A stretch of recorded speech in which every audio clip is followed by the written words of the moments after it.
Your sister would have sided with the Abyss. Well, keep your chin up. Paimon believes in both of you. And when the going gets tough, the tough get going. Right? She said we needed to reach the end of our journey. Paimon bets she still has lots more to tell us. And we won't find out what this journey is or where it will end unless we keep going. Don't mention it, partner. Travel buddies are supposed to look out for one another. Although, where should we go next? If we want to continue with the journey... Oh, you mean the god that took your sister away in the first place? You're right. After all, everything that followed, all this confusion, it all started with her. Yeah, Paimon bets she's the key to understanding this whole mystery. Well, we've ruled out two gods so far, the Animo and Geo Archons. So, next... Paimon doesn't think we can simply walk into Inazuma. Zhongli said it was a closed nation. We'll have to find some other way in. Why don't we ask someone from Inazuma how to gain entrance? Oh, Paimon's thought of someone already! Atsuko, in Liyue Harbor! She's from Inazuma! Let's see what she has to say!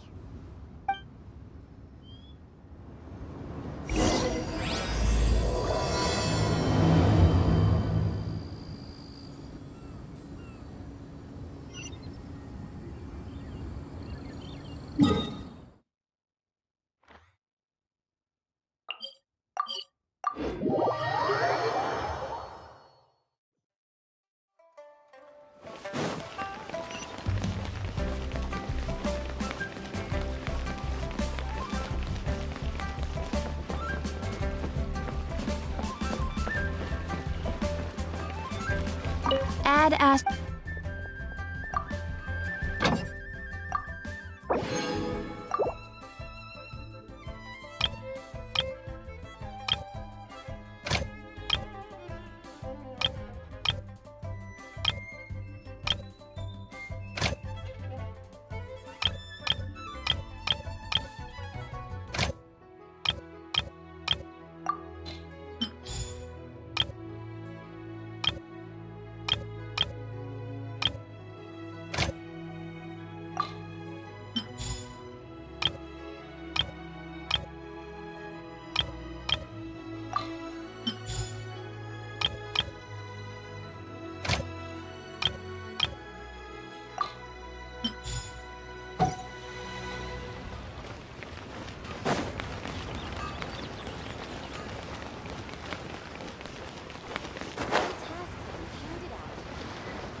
Oh.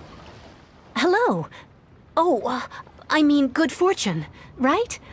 I'm still learning to talk like a local. Is there anything I can help you with? We wanted to ask, how do we get into Inazuma? Oh, so that's why you're here. Well, there is a way. Great! We came to the right person! But the chance of success is incredibly small. Huh. Incredibly small? Then how did you get out of Inazuma in the first place? It was in leaving Inazuma that I found out just how dangerous this method truly was. All I had to rely on was a little wooden raft that I'd put together myself. There was a storm raging ahead of me, and my pursuers were close on my tail. After I'd escaped their clutches, I floated on the open ocean for I don't know how many days. My rations and fresh water supply soon ran out, and I remember getting to the point where I was sure I'd reached the end. Then, I blacked out. But, to my surprise, my journey didn't end there. Or to put it another way, a new beginning found me. Ah, that's right. I escaped by the skin of my teeth. The fact that I'm even alive to tell the tale must be a sign that the gods were watching over me. What a horrible journey! And you set off knowing how dangerous it was? Why? Well, because everything is just too restrictive over there. The atmosphere is so stifling. The Kanjo Commission subjects everyone leaving or entering the nation to a protracted approval process, and I felt like I didn't belong there. Kanjo Commission? What's that? Along with the other two commissions, they oversee everything in Inazuma. We usually collectively refer to them as the Tri-Commission. I suppose they're equivalent to the 8 trades under the Liu Chising. One of the obligations of the Kanjo Commission is to conduct rigorous identity checks on all individuals leaving or entering Inazuma. All non-nationals are processed centrally on Rito upon arrival. Meanwhile, the Tenryo Commission is responsible for implementing the recently promulgated Vision Hunt Decree. They act like the executive arm of the Raiden Shogun's rule. Loyal, yet unfeeling. It doesn't feel good to speak ill of my home like this. But after spending so long under that oppressive atmosphere, I begin to lose all hope for the future. What I mean to say is, unless you have an extremely compelling reason to go to Inazuma, you should abandon your plans of trying to get there. You should know that the sea around Inazuma is engulfed in a perpetual tempest of wind and rain. Supposing you survived that, you would still need to get past the samurai guards that enforce the Sakoku Decree, the closed nation policy of Inazuma. And even if you did manage to find a way, you'd still have to produce the necessary documentation at the Rito Center for processing Outlanders. Otherwise, you'd be kicked out immediately. Seems like they really don't want anyone setting foot in Inazuma, huh? They only set that up as a port to guarantee a supply of goods and information to the island. Most Outlanders would be unable to acquire the documentation needed. But if you really are set on going, there is one thing you could try. The raft idea sounds a little on the dangerous side. Plus, Paimon would definitely get seasick. That's not what I meant. You could ask someone from the Crux Fleet if they have some way of getting you to Inazuma. They're well known in Liyue. Voyaging far and wide has made them a well-traveled group with a wide range of experiences. They may just know how to break through the storm. You're right! Paimon sure Beto of all people will be able to get us there. Her crew is super strong. But Paimon wonders if she'll be willing to take the risk. The Alcor is the flagship of the Crux Fleet. I heard that it's currently anchored by Guyun Stone Forest on a supply run. This might be your best chance. Then there's no time to lose. Let's go find Captain Beto.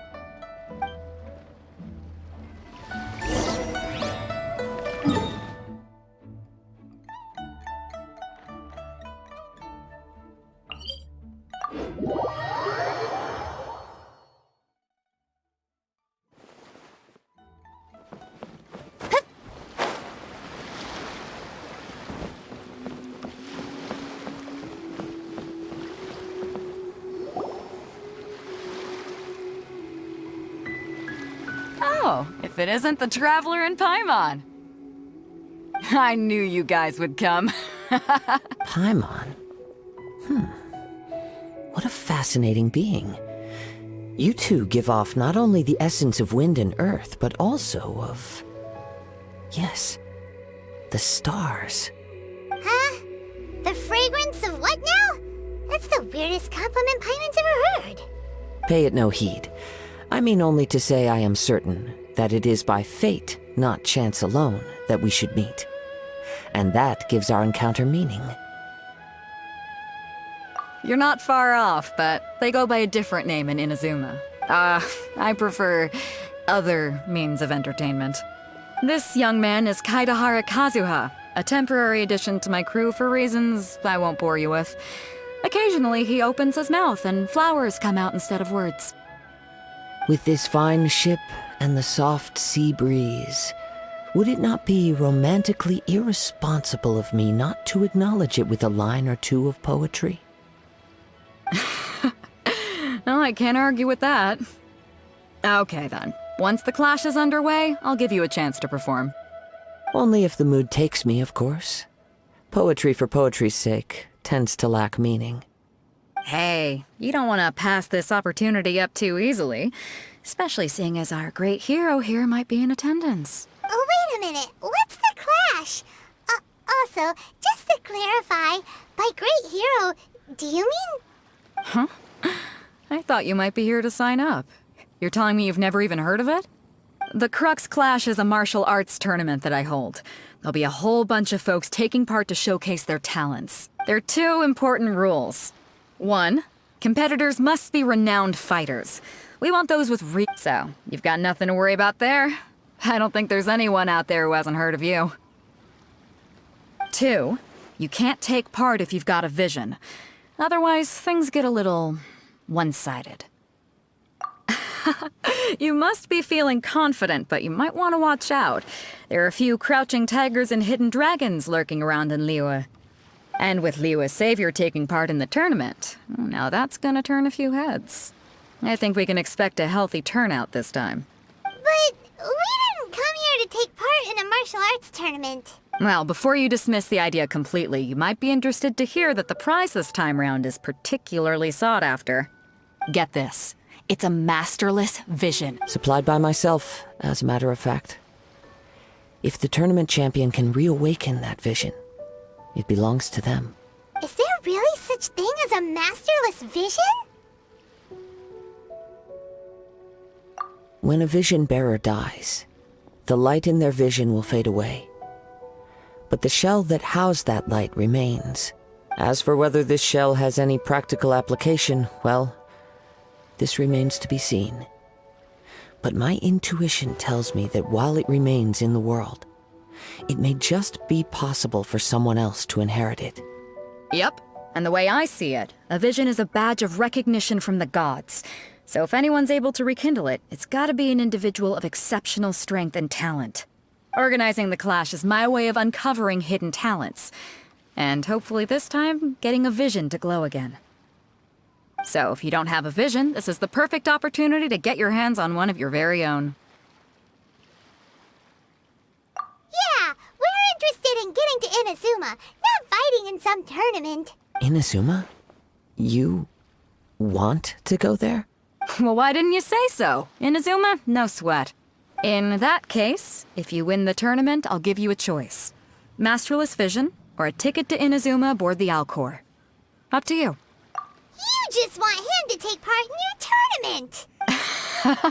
What's wrong with that? The more talent we have, the better the tournament will be.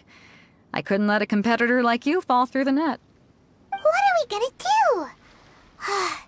Looks like we pretty much have to do this tournament if we want to get to Inazuma, huh? Great. Then let's get you signed up. Head to the tournament arena in Guyun Stone Forest. Kazuha and I will be over soon. It seems like it will only be a matter of time before the answer is revealed.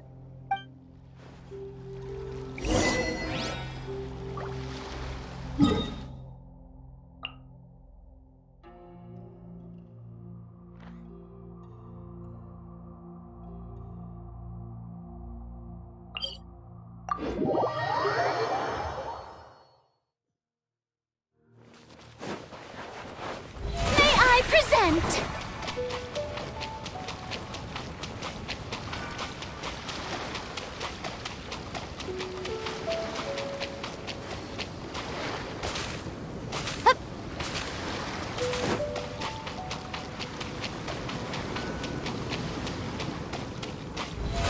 How brilliant!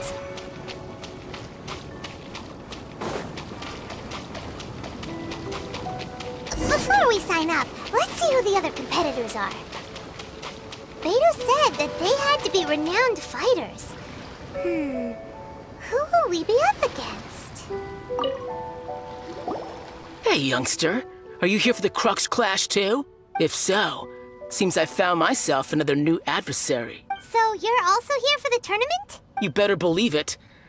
I wouldn't be here if I didn't think I could walk away as a champion. For me, obtaining a vision is the final and most important piece in the puzzle that is my life. No. It's not about what I want to do. This is about who I want to be. I am looking to become a perfect person. I know how that sounds, but let me explain.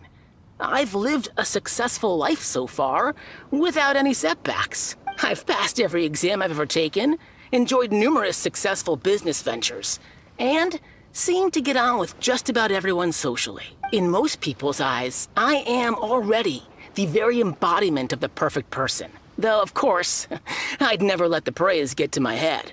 I know I haven't reached perfection yet, because there's one thing I'm still missing. A vision. You have so much self-confidence. That's not important. I have a contact in the Crux fleet who was happy to vouch for me, so they very kindly made special arrangements on my behalf. I've also brought along a bit of an entourage for moral support. It's such a blessing, really, to have so many good friends in my neighborhood. Of course, I also put in a few good days' practice, concentrating mostly on rare and esoteric styles of Kung Fu. As a high achiever by nature, I'm confident I've done enough to guarantee my victory in this tournament. I seem to have gained another fan. Don't let my aura overwhelm you, though. You'll need your wits about you today. Now then, if you don't mind, I need to finish my pre-competition routine. It's not too long now before you'll get to see me in action.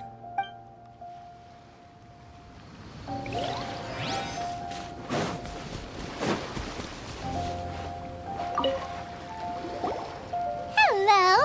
Are you here to compete in the Crux Clash? You bet I am. Have you put your names down yet? Well, I'd have a look at the entrance criteria if I were you. Then it'll allow just anyone to take part. The Clash is a comprehensive test of fighting ability. Anyone who turns up for show over skill is gonna get their butt handed to them. Nobody wants to see that, right? Yeah, we heard a rule about that. So, Paimon's wondering, are you a renowned fighter? Me? Only a former runner-up in the Chihu Rock Freestyle Combat Summit. Oh yeah. Aha! Also, that doesn't sound like the most official tournament out there. What? You... Nonsense. Have you been living under a rock?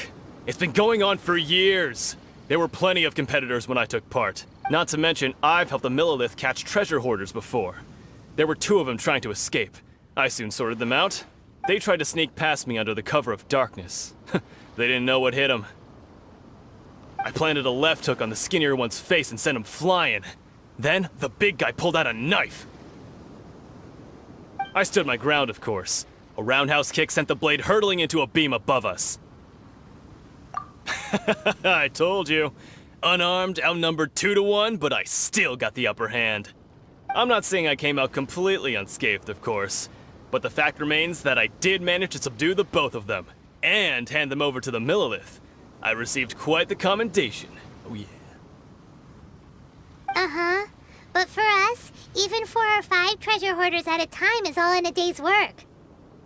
Alright, we're gonna keep looking around. I'll see you in the arena, but I don't plan on losing to a pair of children anytime soon.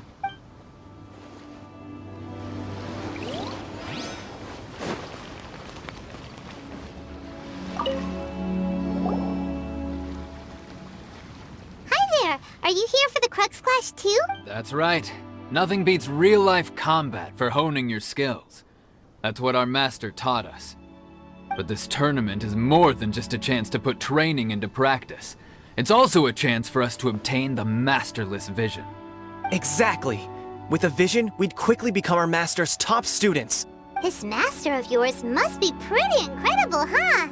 Are they someone famous? Famous? He's the founder of the Ling Shan clan, and his skills are unparalleled. Liang and I are both proud disciples of his. You probably wouldn't have heard of it. It was founded quite recently. The clan is nowhere near as famous as the master himself anyway. He's got to be a grand master or something. He's created many different styles of kung fu, and countless other clans have borrowed extensively from him. To the Ling Shan clan, he teaches a special technique known as force dispersal. Force dispersal? It's a type of breathing exercise where you can train yourself to harness the energy around you and neutralize attacks without moving an inch. For example, our master can use it to alter the path of an attacking fist, or change the direction of an incoming stone, all without breaking a sweat. One time, he sent a challenger flying into the air without lifting a finger. It sure is, but it's extremely difficult to cultivate this ability. We've been training for ages and we're still getting to grips with the very basics. There's no way we could use it proficiently yet. We're clearly not that naturally gifted, or we would have at least gotten the gist by now. If we don't start making progress soon, we'll probably run out of money to pay the tuition fees and still have nothing to show for all our training. There's a tuition fee? Of course! This is a Grand Master we're talking about here. He doesn't have time to waste. If you want face-to-face training, you've got to show you're sincere about it. But here we are, having trained under him directly all this time without even a hint of improvement. Master is getting increasingly impatient with us. Recently, though, we heard that a Vision Bearer joined the Guhua clan and made pretty much instant progress in their training. So, if we can get our hands on a Vision too, maybe we can finally make our master proud. Well, we have to try something new. Otherwise, we're stuck in the same situation. Exactly. It can't hurt to try. And if it turns out it does work, the Ling Shan clan will go down in history. Folks will come from far and wide. Heck, we could even become the dominant martial arts clan in all of Liyue. See you in the arena. So, to recap, we're up against an inflated ego, some gullible guys paying way too much for their kung fu classes, and another guy who's just really average. Seems like you've got a pretty good chance of winning this thing. Chinksa Village Arm Wrestling Champion, huh? All right, you're signed up. Next, please. What's your name? Wait, aren't you? Did I hear that right? Is it really them? Huh? Aren't they a vision bearer, though? Why are they trying to enter the clash? I have to ask. Aren't you the traveler that helped Liyue fight off that ancient god? Oh, it's really him! The one that spoke with Lady Kuching at the rite of parting. Oh, I wonder if I can get his autograph later. I trust you are aware that, only those without visions can enter the tournament? Really? But from what I've heard, the things you're capable of in combat are nothing short of extraordinary. You walk into the most dangerous situations imaginable, face off against all sorts of monsters, even the Fatui, and always come out on top. Yep, he still doesn't have a vision, though. See for yourself. My apologies. I didn't mean to be rude. I'm sure a great hero like yourself would have no reason to lie. Now, could I ask you to provide a few claims to fame? It's just a formality for you, of course, but I have to make a record of competitors' achievements as part of the sign-up process. So far, I've got defeated the ancient god Osile, so that's one. Do you have any others? Yeah, and also a dragon, too! Put down Battle with Storm Terror. Whoa! Might as well declare him the champion already. I wonder if it's too late to withdraw. Okay, that's plenty. Actually, this is the most dazzling track record I've ever seen. By a long shot. Right, your registration is complete. Now, a brief word about the prize. A great hero such as yourself can surely only be here for one thing. To win the tournament and claim the grand prize, namely, a vision. Oh, we're not here for that. We're here because Captain Beidou promised to take us to Inazuma if we win the tournament. There's another prize, too? Oh, first I've heard of it. Beidou must have upped the stakes this time to attract top talent. But why would anyone want to go somewhere as dangerous as Inazuma? I see. So, I take it you discussed your terms with Beidou in advance, then? Well, nobody expected you to sign up to a tournament like this. I can hardly believe it myself, to be honest. Anyway, the qualifying rounds are about to begin. I'll leave you to your preparation. Hey, so Paimon's thinking about that whole no vision bearers rule in this tournament. Even though you don't have a vision, most people in Teyvat think that you can't manipulate the elements without one. So Paimon thinks you probably shouldn't use your elemental abilities during the tournament. You know, just to avoid any misunderstandings. In any case, looking at the competition, it should still be pretty easy for you to win, even without using any elements, right? Alright, it's showtime! You got this! You seem like you're raring to go. Are you ready to compete? Good. Then please follow me into the arena.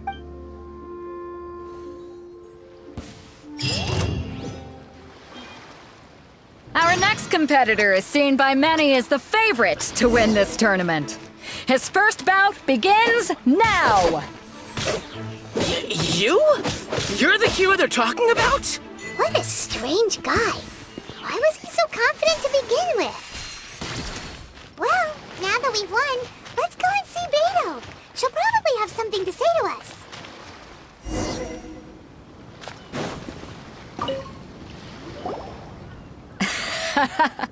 I knew I wouldn't regret introducing you as the favorite. So, what do you think, Kazuha? He totally dominated that guy and did it with style, too. Impressive. But I also observed our favorite exercise some restraint, as if to protect the opponent from serious harm.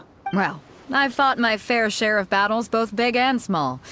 And I say, after the show he put on just now, he's more than convinced me of his ability.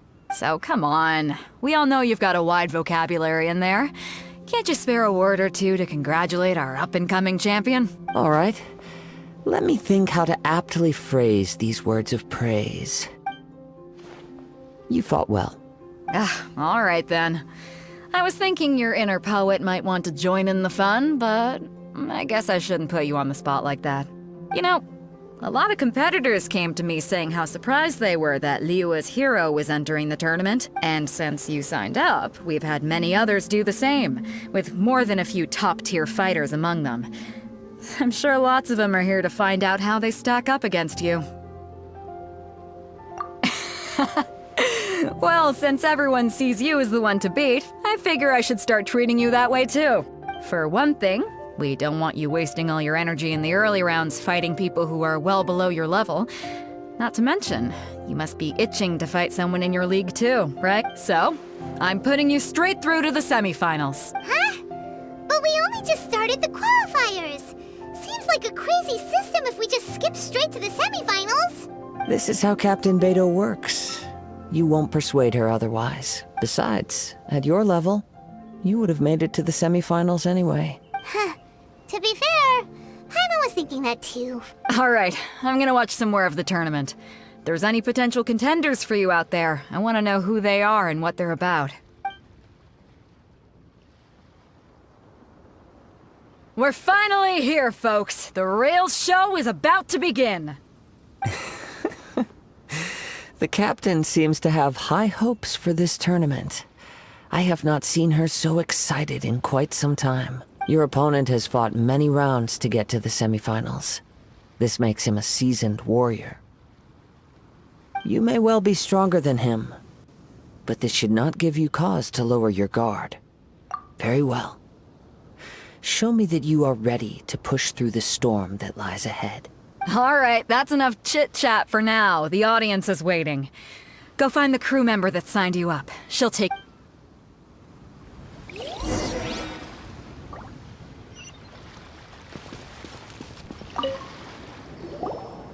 Your opponent in the semifinals is new to the Crux Clash, but he has quickly become the dark horse of the tournament. I do not doubt your abilities, but I would suggest that you make sure you are fully prepared before you begin. Relax. My guy's at the top of his game. He ain't gonna lose. Okay, follow me. At last, the moment we've all been waiting for. The semifinals have begun. Who's it gonna be this time? The hero or the dark horse? I don't care about the prize. You're a strong opponent. That's what I'm here for.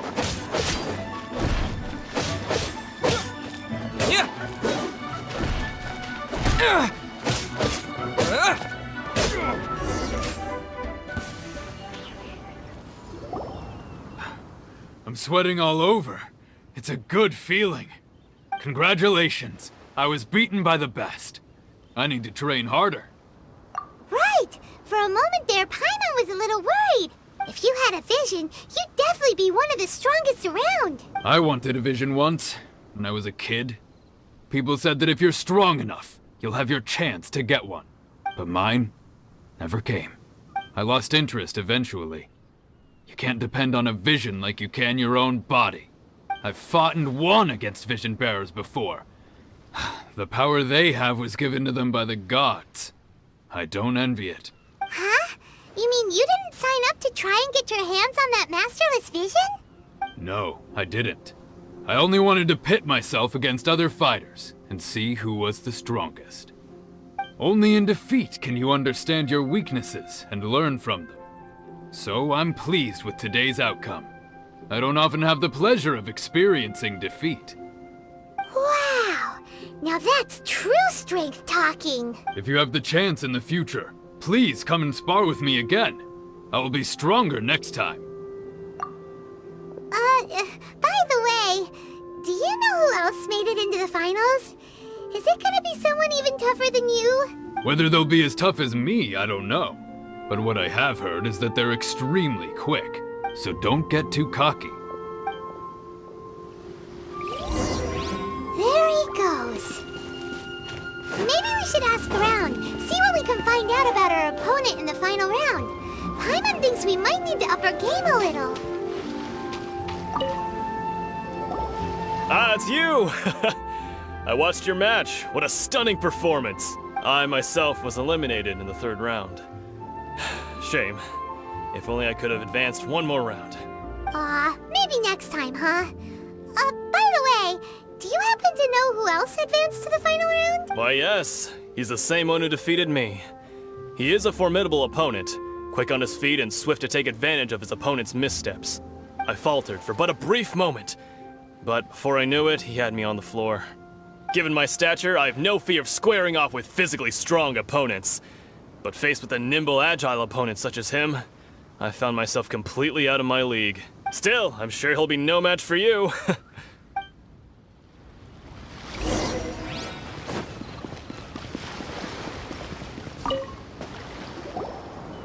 there! Well, where did the other guy go? He tried to use force dispersal to deflect a punch, but instead he took it straight to the nose. There was blood all over the place. His opponent was pretty freaked out by it. He kept asking him, "Why didn't you dodge?" But he was pretty much out cold by that point and couldn't reply.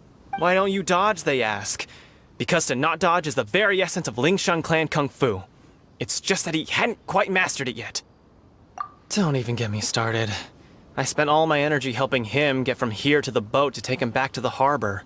But by the time I got back, my scheduled match time had already passed and I had to forfeit. I don't dare tell my master about this, otherwise I'd never hear the end of it. Sorry, I shouldn't be complaining in front of you like this. I'm afraid I'm still a bit out of sorts at the moment, so I probably won't be able to help you with whatever you were here to ask me about. Oh, alright then.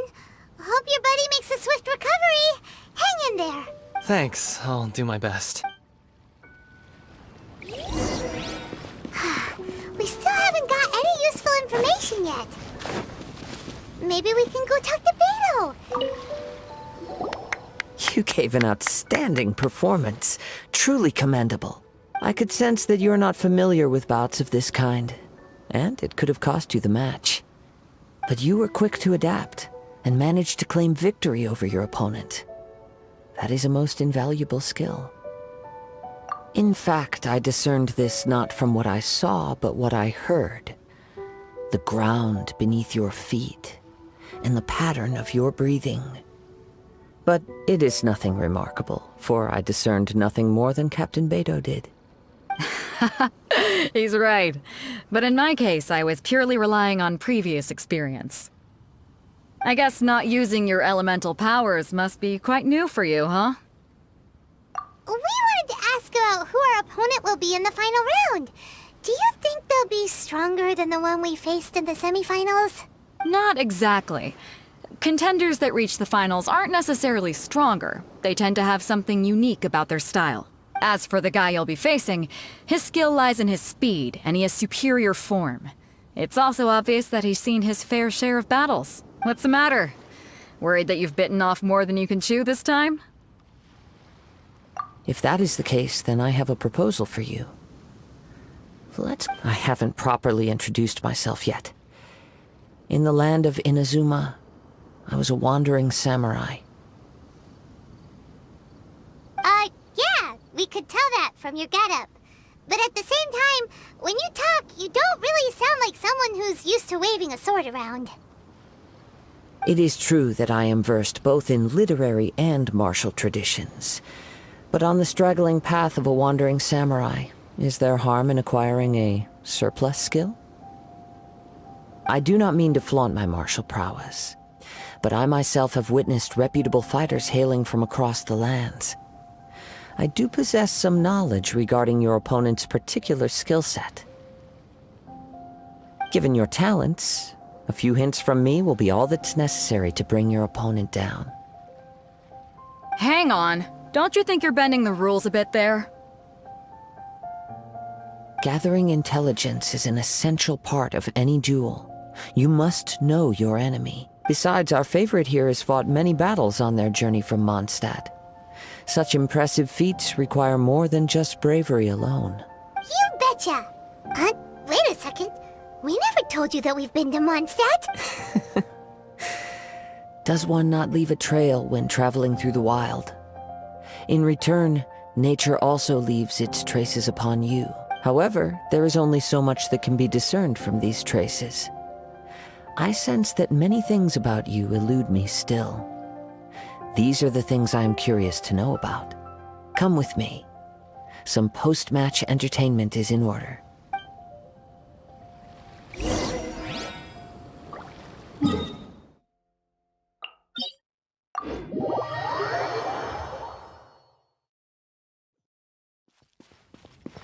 Keep up!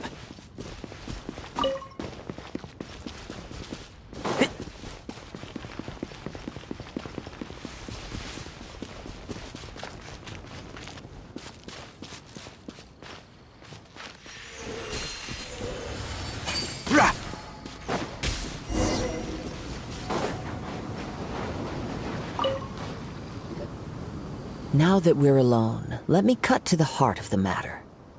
You are skilled in manipulating the elements, and not just a single element, but multiple.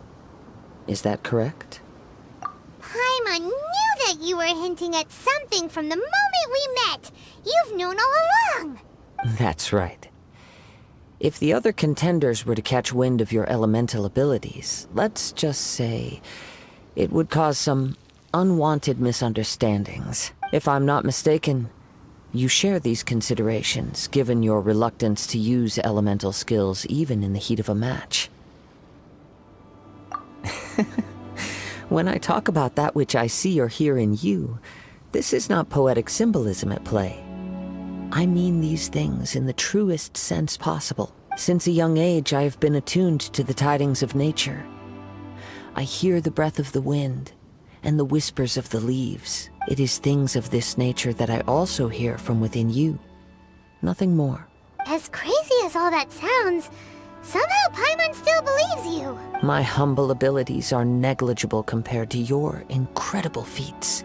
To think a human could wield the elements without a vision, and not to mention your incredibly complex scent, like that of some mysterious being. Hey, stop evaluating us based on our smell! It's weird! Could you perchance enlighten me as to how you managed to obtain your combined elemental abilities? Extraordinary. So then, might I be so bold as to inquire how exactly it is that you learned to channel elemental energy and even wield it in combat? Aw, it's nothing really. Paimon just told him whatever came to mind. It's been a long journey, and many things have happened along the way. Somehow, he just naturally learned to use the elements through it all.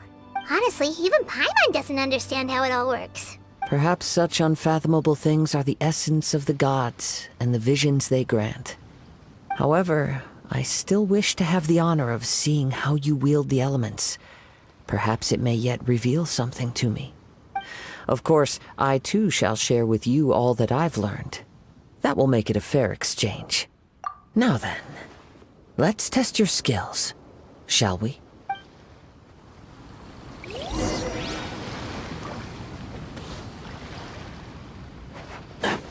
And Shroud!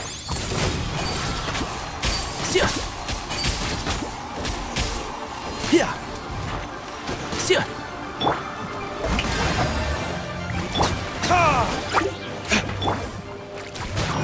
Strike a pose!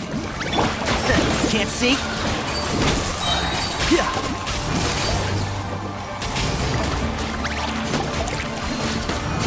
I hear everything.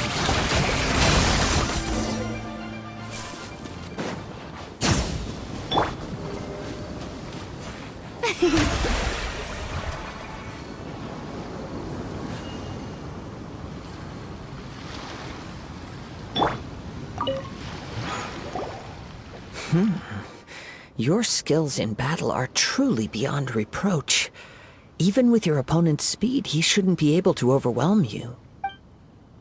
Your opponent is skilled at controlling his breathing and maintaining balance, which enables him to execute moves that many would find impossible. He relies entirely on the element of surprise to defeat his opponents. In other words, as long as you remain mindful of his ability to detect weak points, then his attacks should pose no threat to you. Please, save your thanks. If anything, I should be thanking you for the opportunity to witness your command of the elements that defies all known principles. The world is a truly mysterious place, it seems, and one will always encounter that which is still unknown. You seem kind of obsessed with visions, but don't you already have your own? Why are you so intent on exploring the connection between visions and the elements? I desire to know what meaning visions have to the gods, and what influences the gods' decision to grant humans these visions. My apologies. You must be completely in the dark regarding such matters. For allowing me the honor of witnessing your mystical ways, I am willing to answer any questions you may have regarding Inazuma. So that's what you're curious about? Then allow me to tell you more. As you well know, a vision hunt decree is currently underway in Inazuma. Visions are a gift bestowed by the divine. People that have accepted this gift are now having their visions confiscated inexplicably, sometimes in circumstances that leave their original recipients dead.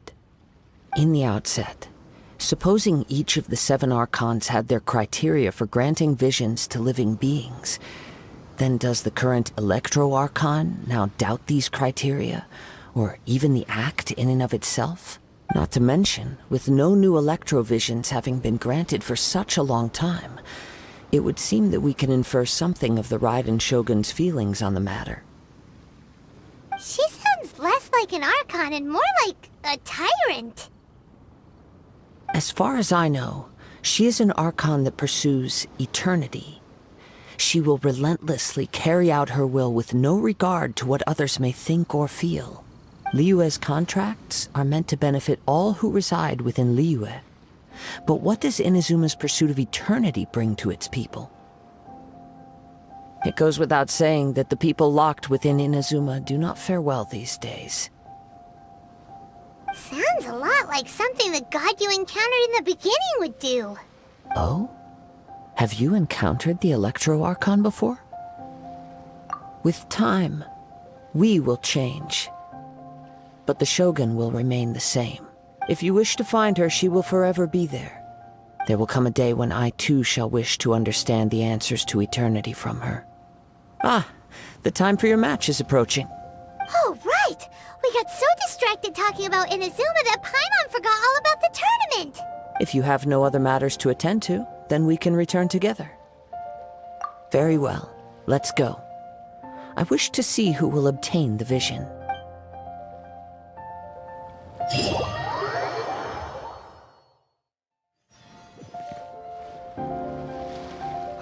Why isn't he here yet?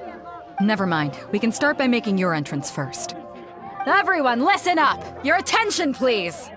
We've reached the climax of the Crux Clash!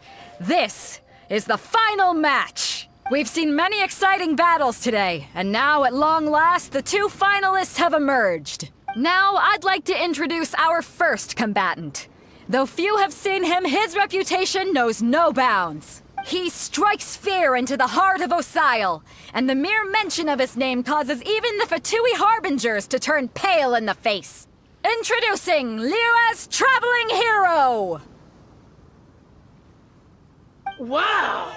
I've been waiting for this moment. I'm sure everyone witnessed his thrilling match in the semifinals.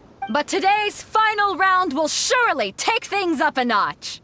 As for our other combatant, he still hasn't arrived. Oh, come on, what could be taking him so long? You can't just forfeit for not showing up like in previous rounds. This is the finals. Apologies, everyone just sit tight. We've got no other choice. If he doesn't show up, we'll just have to postpone the match. Wait a moment. Something doesn't seem right about this. Captain Beto, perhaps we should check on the prize. Traveler, come with us.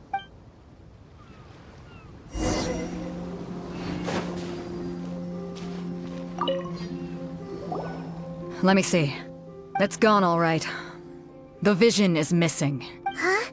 Did somebody steal it? Who would dare do such a thing in broad daylight? We don't know when it was taken exactly. I never thought that someone here would have the guts to cross Captain Beto. No need to worry. Even the craftiest sleight of hand does not escape nature's watchful gaze.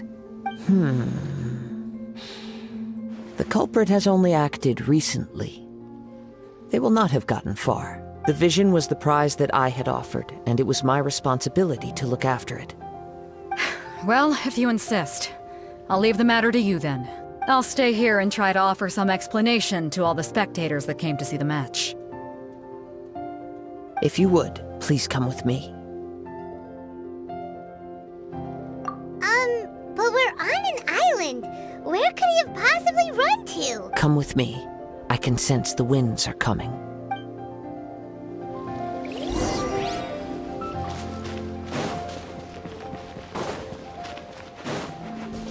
Huh? A wind current? The winds have come at an opportune moment. Let's seize this chance. Ride the winds upward. From there, we can continue our search for clues.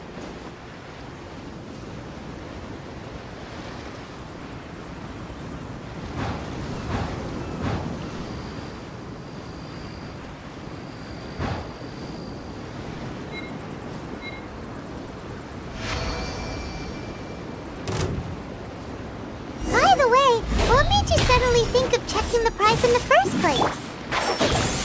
I heard it the moment it was stolen. Well, then why didn't you stop him? You'll see shortly. And Shroud! Leaving so soon? You can't run from death.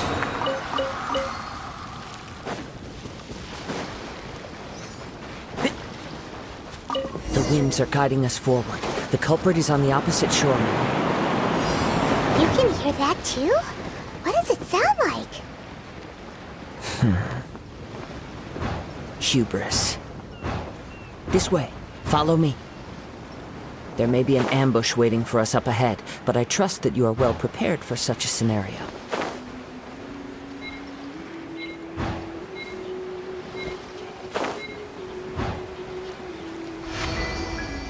Hoarders, they're here! Get them!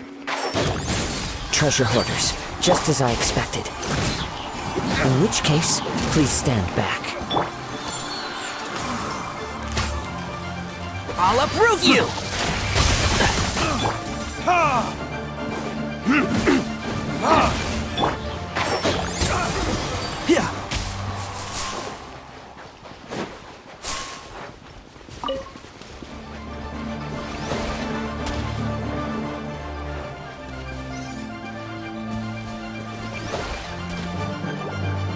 You caught up with me? How is that possible? I had even prepared a boat to ensure a quick getaway, and still you caught up to me! No boat could ever match the speed of the wind. The wind? What are you talking about? Oh, I get it. Your vision. Drat! If I only had a vision. Or, if I could activate this one, then you'd never be able to catch me. This has nothing to do with visions. You may be skilled at vanishing from a crowd, but it seems you know precious little about how to conceal yourself from nature's gaze. Additionally, your chosen escape route was flawed for reasons that are too numerous to go into. And on top of that, I could hear your boasting and proud laughter in the wind as I was pursuing you. In other words, you failed to meet any of the basic criteria for a grand heist. Namely speed, stealth, and style. You... But most disappointing of all is the state of the vision in your hand. It appears that the vision doesn't respond to human desire indiscriminately. Fine, fine. I admit it. I've had my eyes on this vision for quite some time now. I decided to register after hearing that this fighting contest was full of a bunch of lousy fighters. I fought my way to the finals and... Aha! So you were supposed to be our opponent! I'd intended to win the contest through skill alone all along. But then you showed up. After watching the semifinals, I knew that I didn't stand a chance. But I wasn't about to give up on the vision so easily after coming all this way. Since there was no use in trying to face you in the match, I decided to put my skills to good use while everyone's attention was on you and Beto. I was convinced I prepared thoroughly for my escape, but somehow you still managed to catch up to me. Drat. This should have gone differently. I know an empty threat when I hear one. Fine. But you'd better mean it. It didn't activate once I took it anyway. It's nothing but a useless shell to me. You know, according to the laws of the sea, the penalty for stealing is breaking the culprit's arms. Huh? You're not serious, are you? Not to mention that the item you stole was a prize. You didn't show up for the final match, and you damaged the reputation of the captain of the Crux fleet. It seems that it would be only fair to brand the word thief on your forehead with a hot iron. Whoa, whoa! We don't need to go that far, do we? I never would have guessed you could be so cruel. If this is where talking gets me, then forget it. I'll risk a fight.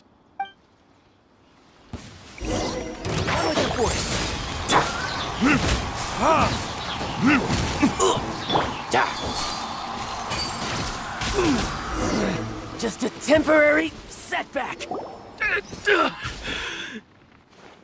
No, no. Do what you want, but please, don't brand my forehead, please! He has persevered to the bitter end, and now death looms near. Yet still the gods do not bestow their favor upon him. Put down the vision and leave. I've changed my mind. No further punishment for you. Huh? What's wrong? Are you asking for more punishment? It's up to you. Such willingness is commendable, and fits the way of the samurai.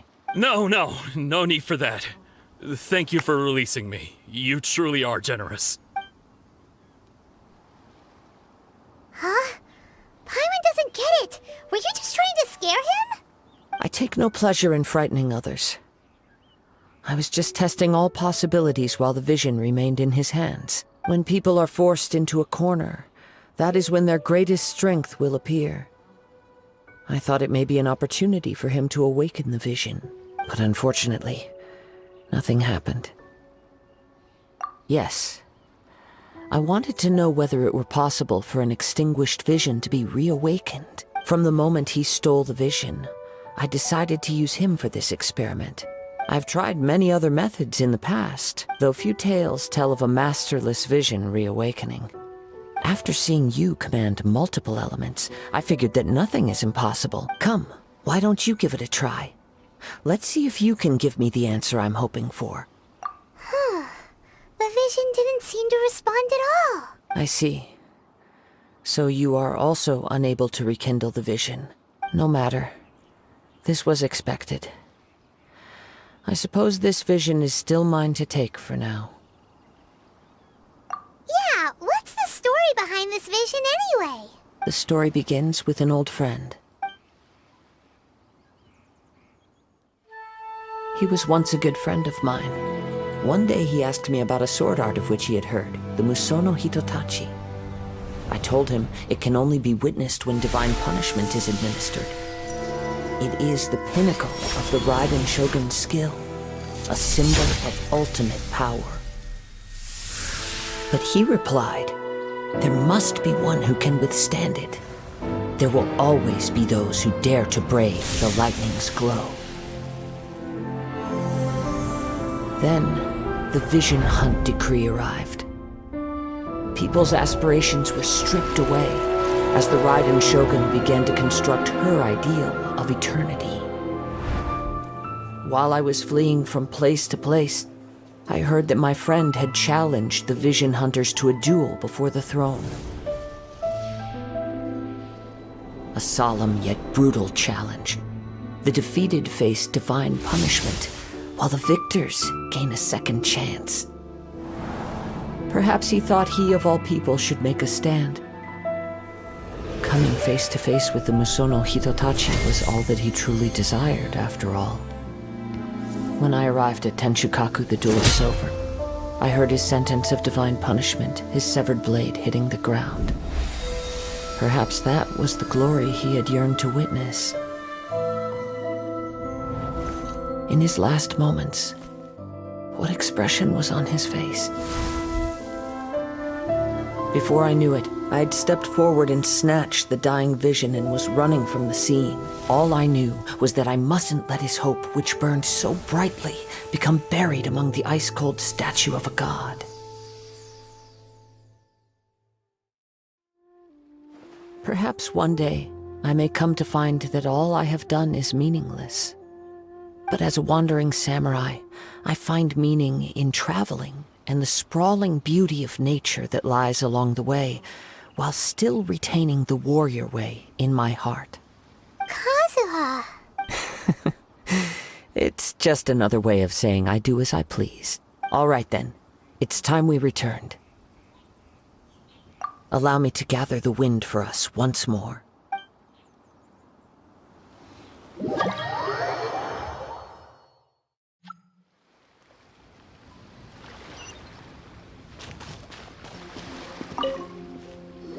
Huh? Did Beta leave already? Maybe she went back to her ship. If you're looking for the captain, she was summoned by Lady Ningguang. It seems that the Crux clash got out of hand this time and has attracted her attention. Captain Beto was muttering something about Ningguang being a stick in the mud as she headed off to Liyue Harbor. It's not unusual for those two to be at odds with one another. But still, Captain Beto was disappointed she didn't get to witness the crowning of the new champion. She had been looking forward to it for quite some time. The one who stole the vision was originally to be this hero's opponent in the final round. He knew he stood no chance of winning the match, thus the wicked idea of stealing the prize took hold in his mind. In which case, the Crux clash comes to a clear-cut conclusion. Huh? So that's what happened? If that's the case, then the rules stipulate that he is disqualified. And our hero here is the champion. Paimon thought we'd win and all, but not like this. It doesn't matter. As the saying goes, honor given is honor deserved. Now, let me go prepare the champion's medal to award you. Yes, I believe so. Though Captain Beto is no longer present here, I'll be sure she receives word of it. She is a woman of her word, but the voyage to Inazuma is a treacherous one. You will be plagued by a perpetual tempest the entire trip. In fact, the relentless rain and wind are also an embodiment of the Raiden Shogun's will to close the nation. Hold on a second. You're saying she can change the weather just with the power of her mind? Let us not forget that this is one of the 7 Archons. If Liyue's Morax could form Guyun's stone forest by casting down his stone spears, then it should come as no great surprise that the Raiden Shogun is capable of summoning an eternal tempest. Suffice it to say that if you wish to journey to Inazuma, the Alcor will need some time. You will be notified once all the preparations have been made. In the meantime, I intend to embark on a journey of my own. I will travel all across the vast lands of Liyue in the hope of finding a way to reawaken the vision. Paimon believes you'll find a way for sure. Thank you. May both our journeys prove meaningful. One final word of warning. The part of your journey that lies after the storm may well prove to be the most arduous.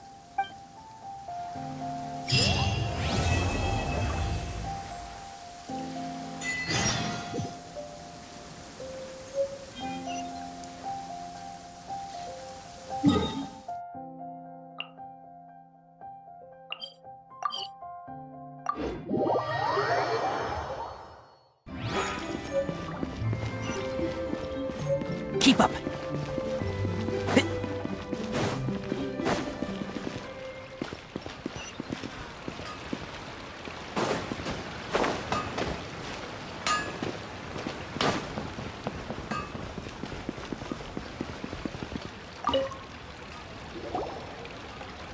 Ad Astra Abyssosk.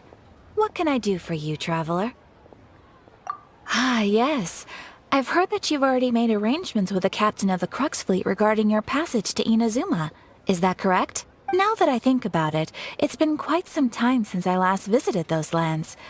Unfortunately, I don't have any current intel that would be worth sharing with you. There you are. You're the traveler that Beidou will be taking to Inazuma, right? Oh, is that right? Well, it's an honor to meet you.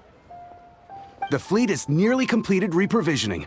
Once the crews have taken a head count, we can get underway.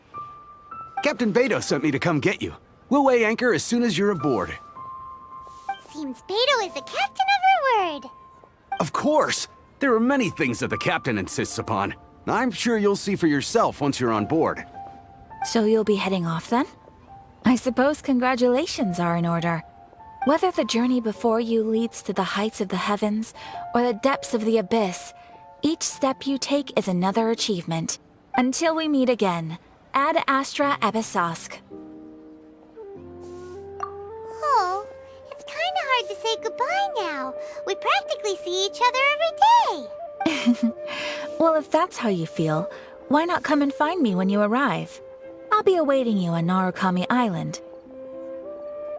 So there's another Catherine in Inazuma?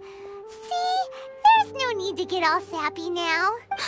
Well, I guess it's time for you to bid farewell to Liyue Harbor. Now that I've delivered my message, I'll be heading back. The ship is currently anchored off of Guyun Stone Forest. Okay, thanks for coming all this way to let us know. Just following orders. I'll see you two aboard the Alcor.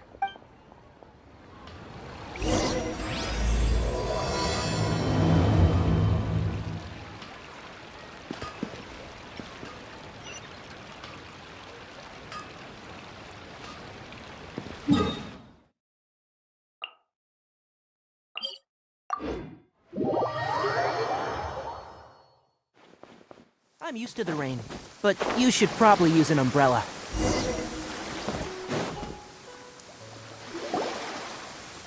Ah, you finally made it. All these years, come rain or storm, the Crux fleet has never suffered a delay. If it were anyone else, I might have set sail already.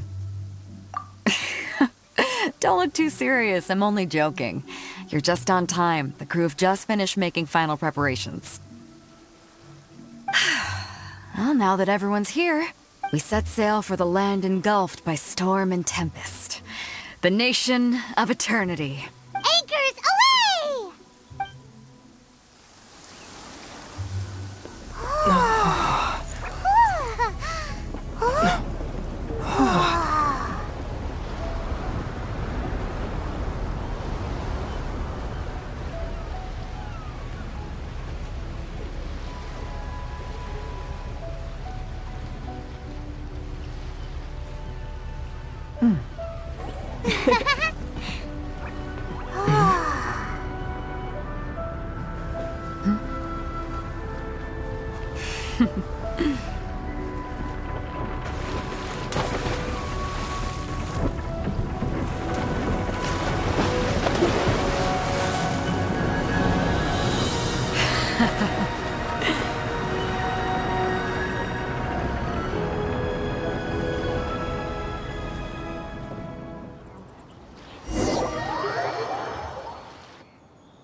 Ahoy there.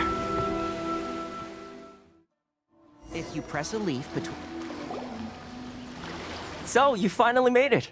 You sure kept me waiting, Captain.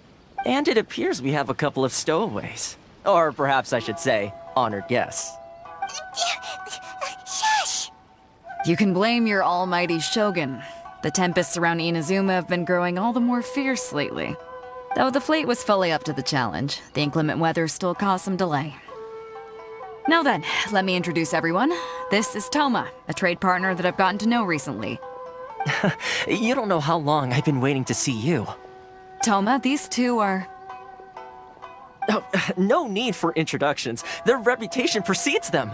Seems even the stormy seas can't keep rumors of these Outlanders' sterling deeds at bay. Oh, it's sure nice to hear you say that. With any luck, it'll give you a head start here. Toma's resided on Rito for quite some time now. It wouldn't be going too far to say he's the fixer around these parts. If you run into any problems here, just talk to Toma. But if he tries to pull any moves on you, I'll be sure to deal with him personally the next time I'm around. No need to worry. I'm sure we'll get along just fine. Good. Then if it's all settled, I'll be going. I wouldn't want to be caught with my sails down here. I do have a wanted fugitive on board after all. Oh, right. Kazuha. Until next time, traveler. Remember to give it your all, no matter what perilous storms you may encounter. Fair seas, Captain Beto. Bye-bye!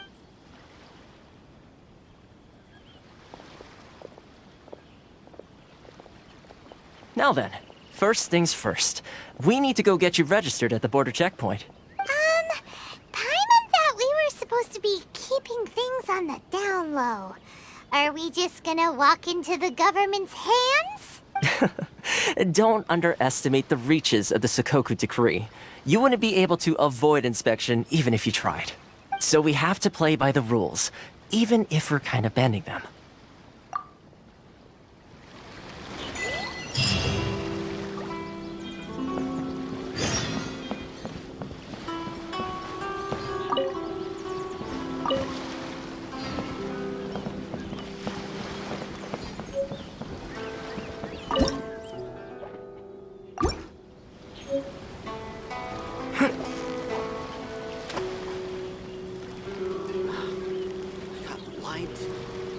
Why is this job so hard?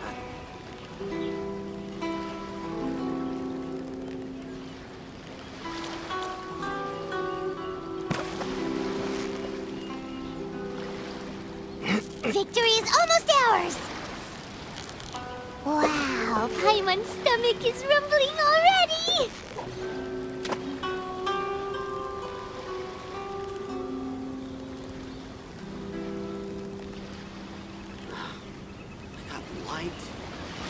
Why is this job so hard?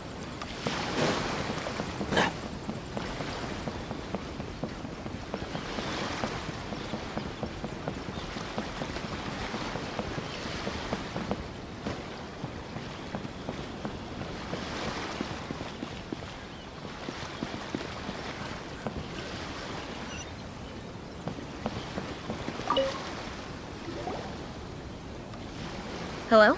Please state your name, identity, and the purpose of your visit. Oh, except you, Toma. You must be new here. Excuse me? Please provide the information requested and also declare any goods you are carrying with you. Currently, only members of the International Trade Association are authorized to engage in the import and export of goods. Do you have your trader's permits? My apologies, but I'll have to ask you to... Here are their entry papers, for your kind perusal. What? Ugh, take your time. No rush or anything. I just wanted to see what you'd say. Sorry about that. I see. Okay. Your papers are all in order. Welcome to Rito. So, where do we go next? The Outlander Affairs Agency. They only check entry permits here. If you want to remain on Rito, there's a process you have to go through with them. Sheesh. So it is super strict, just like everyone says. Well, let's not forget that to everyday folk in Inazuma, people from everywhere else are referred to as outsiders. As the word suggests, Outlanders aren't very welcome in Inazuma with the Sakoku Decree in force. Not even on Rito, where they've established an outsider settlement. I like how you think. I've got a feeling we're going to get along very well. Now, let's head over to the Outlander Affairs Agency. Most of the current rules were put in place by the administration of Rito, the Kanjo Commission. The Kanjo Commission? Yes, one branch of the Tri-Commission of Inazuma, responsible for growing and managing the nation's wealth. You really haven't heard of it before?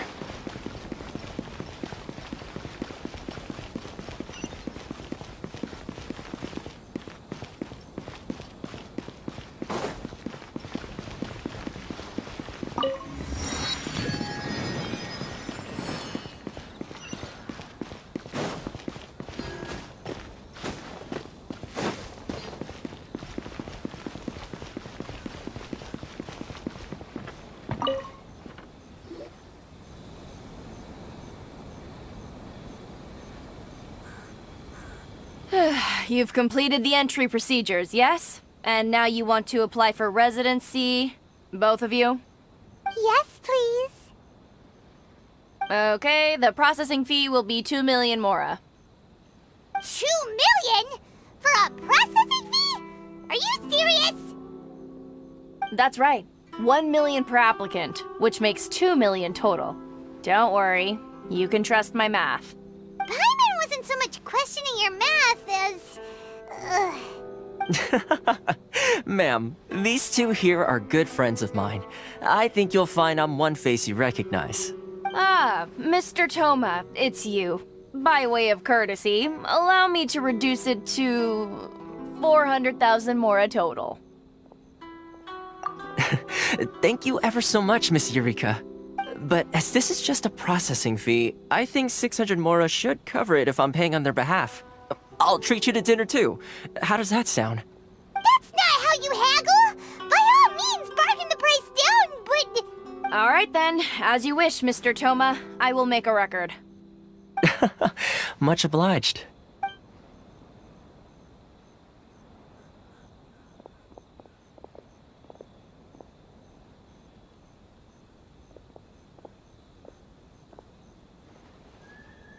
What? She went from 2 million down to 600? There's something seriously wrong with people's sense of finance around here!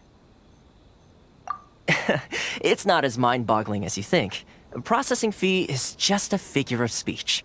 The way some here at the agency see it, the fees are easy money, so it becomes a question of how much they can make. So when the day comes that some poor merchant from overseas with more money than sense gets stuck here and needs to apply for residency... Then they'll milk them for all they're worth! Exactly. It's at times like this that having a local friend really comes in handy. Yes, but when you're an outlander in Inazuma, far from home in this closed nation era, there's very little that can be done about it. The most that overseas merchants can do to look after themselves is stick together. That's how the International Trade Association came about. So it's a trade association built by and for Outlanders? Yep.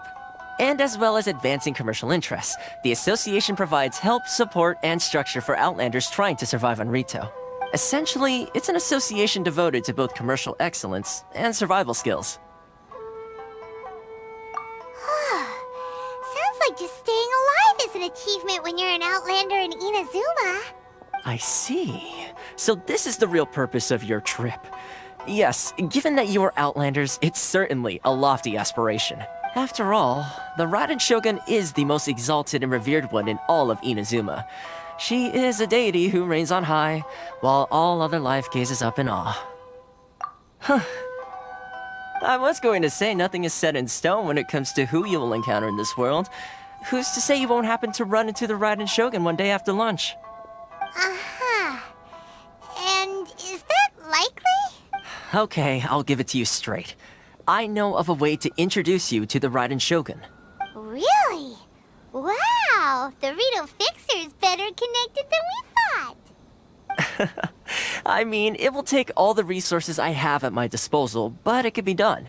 However, before we get there, connections come at a high price, you understand? Not you too! No. In this instance, when I say price, I'm not talking about Mora. In fact, there's no real cost as such. It's just that if this is something you really want, you'll have to agree to help other people solve some of their problems first. I like to do things in a way that keeps everybody happy. It's my own personal rule for— Sounds very reasonable to Paimon. You're the man in the middle, so you have to trade favors to keep everyone indebted to you. Why do I get the feeling you're making me out to be some sort of crook?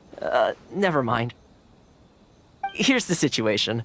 As I touched upon earlier, the members of the International Trade Association are constantly struggling to survive. Recently, things seem to have gotten more difficult than ever for them, so just go and check things out. See if there's any way you can help. The head of the association is called Caricio, and he's a good friend of mine. Go talk to him. I'll wait for you here.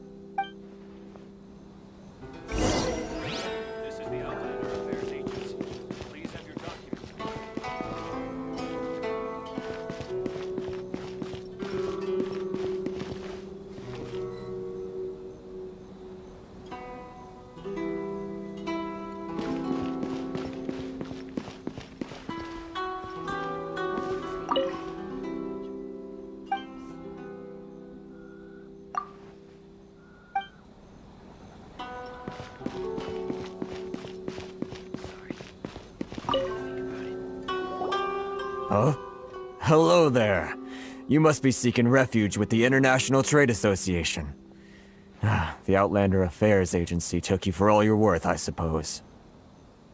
Good. That's a relief.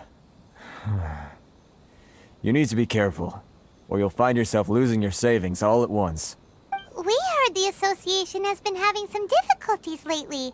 Is that true? Yes. Left, right, and center. Obstacles at every turn. But that's nothing new for us. The Sakoku Decree certainly makes things difficult for anyone who wants to come here from overseas. But it's not the root cause of our woes. The Sakoku Decree might restrict our scope of activity, but in and of itself, it doesn't stop us from being able to enjoy a comfortable existence. No. What's really squeezing us Outlander merchants dry is those Mora grubbers from the Kanjo Commission. Oh, of the 3 commissions, that's the one that oversees everything on retail, isn't it? That's right. They impose astronomical tax rate, unbelievable regulations, and that's not the worst of it. They just issued a new tax decree recently that, for some reason, completely changes the way we pay our taxes. It used to be Mora, but now it's something called Crystal Marrow. Crystal Marrow? What's that? Something that most of us in the association had never heard of before either, until the new decree came along. Eventually, one of the older Liyue merchants recalled that he once shipped a batch of it to Snezhnaya in his youth. So, in order to pay our taxes, we began an arduous search for this Crystal Marrow. But then we found we'd only managed to create a bigger problem for ourselves. The rising demand for Crystal Marrow drove the price higher and higher. Now there's only one vendor who even has it in stock. We can't get a hold of it anywhere else. Isn't that what they call a monopoly? Exactly. So this vendor keeps pushing the price up, and we have no choice but to buy from them because the tax decree forces us to. It's a vicious cycle, the consequence of which is that our taxes will soon exceed our profits. And once that happens... We've tried communicating with the Commission directly, but this is a nation where the cries of a few struggling merchants will never be heard over the ever-present roar of thunder. Fontaine, my dear homeland. I miss you an awful lot at the moment. Sounds awful. They're really bleeding them dry. What do you think we should do? But Carisu's the head of the association, and even he hasn't had any luck. Not to mention, we're Outlanders too. Right. And besides, I think this may well be the fate they've ordained for us. Okay. Well, we the problem by going to the other party involved. That vendor. I've actually done business with him in the past, but after a point he stopped contacting us. I have no idea where he sources the stuff. Well, it definitely sounds like he's being unfair. How do we find him? We could go talk to him and see if he lets anything slip. Hey, that's a pretty good idea. Since you're not affiliated with the association and you're new to Rito, he may just let his guard down. If I remember correctly, our usual meeting point with him is under a tree by the coast in the residential district. See if you can find him there. Got it! We're on the case!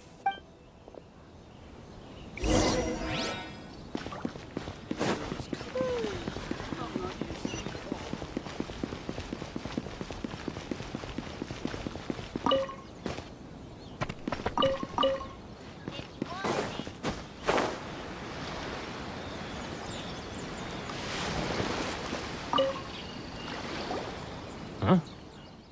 I don't think I recognize you. Are you new arrivals? So, what do you need with me? The sheer nerve. You don't go around asking questions like that. If I gave you my sources, I might as well hand you the whole darn business. Trade secret. Got it? You know what trade and secret mean, right? This guy's got a bad attitude. Ha! Are you even buying? Oh, I see what's going on here. Kurisu and his associates sent you here to try and plead their case, didn't they? They're wasting their time. The price is non-negotiable, not by a single Mora. Hey, what's your problem? Get out of here, go on. Tell them they're lucky to be buying from me in the first place, and they ought to be more grateful. If it weren't for me, they'd be in seriously hot water. What are we gonna do? There's no talking to this guy. Good idea. Let's check back in with him.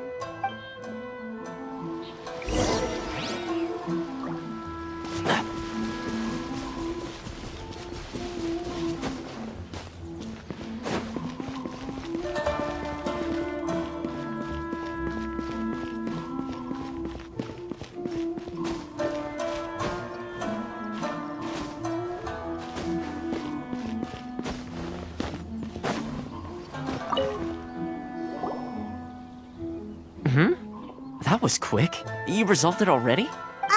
Actually, we're having a little trouble. No? Well, by all means, tell me what you need. I'll help as much as I can. Getting you to go fixing things when you've only just arrived is quite a demand. Oh, that guy? I'm familiar. He used to be a bit of a sorry sight, selling shells that he'd collect on the beach just to get by, but he seems to have suddenly shot up in the world recently. I can only assume he must have found himself a patron after leaving the International Trade Association. Huh. You're saying he used to be a member of the International Trade Association? So he's an Outlander too? Yes. Couldn't you tell when you spoke to him? That's right. Werner was born in Mondstadt, then went into the shipping business, trading between Leah and Inazuma.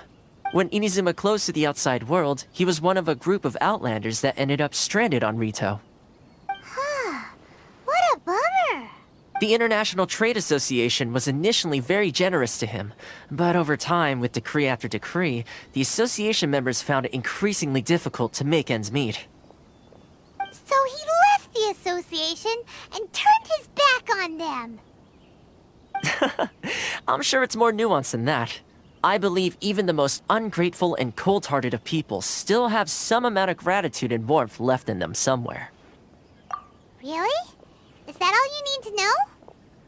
Well then, it sounds like you may have found a way in with him.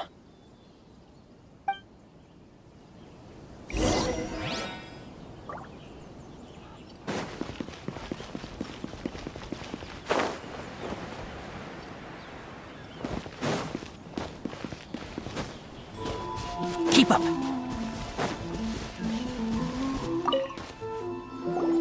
What are you doing back here? Just because I got plenty of time on my hands doesn't mean I want to waste any of it talking to you. Huh? Where's this coming from?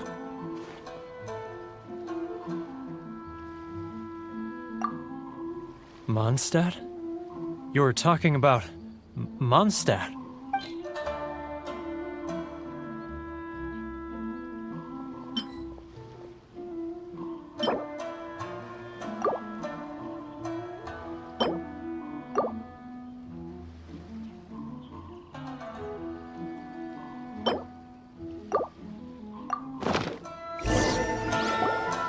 Goodness, I can sense it now. So familiar, but I can't remember the last time I was there. The scent of Mondstadt. Oh, how it takes me back. Oh, my hometown, the home of freedom. How I long to go back and visit. Oh, it's working! So, trying to play my heartstrings like a liar, are you? I know what you're up to. Huh? What is this? What are you up to now? Just close your eyes already! You mean the sound of the ocean?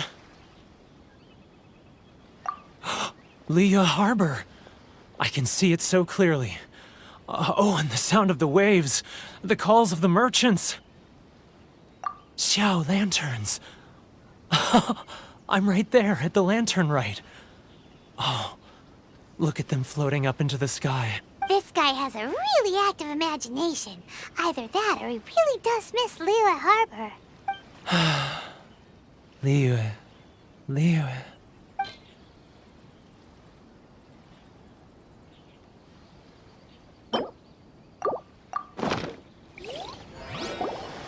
Wait.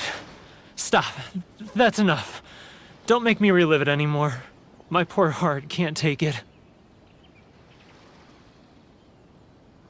You mean the folks from the International Trade Association? And I suppose they are far from home, just like me. Often, I'll sneak down to the shore at night and listen to the sound of the waves.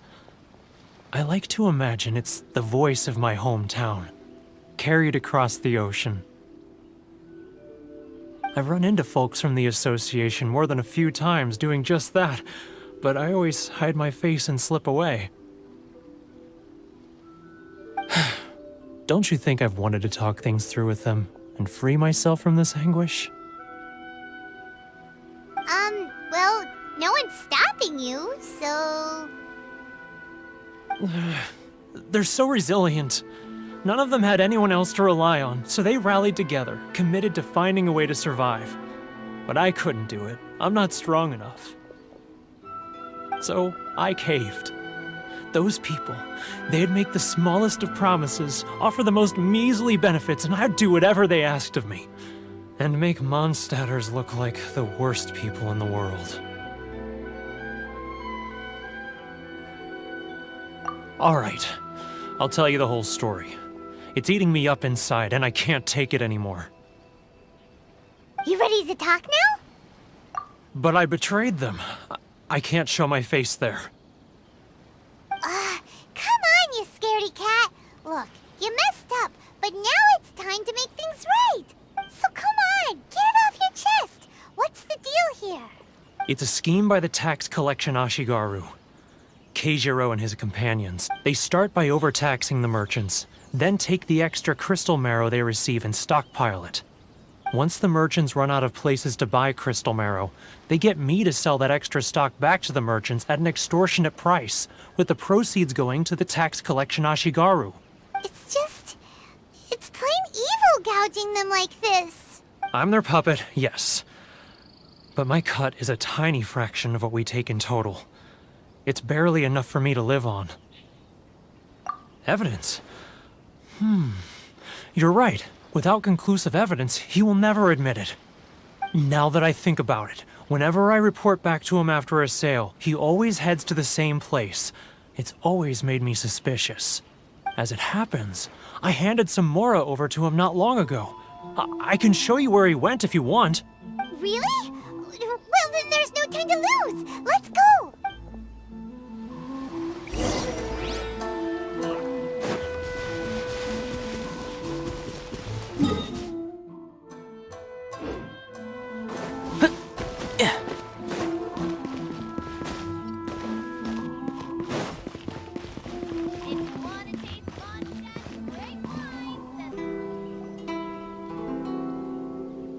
Keijiro! It's him! After him!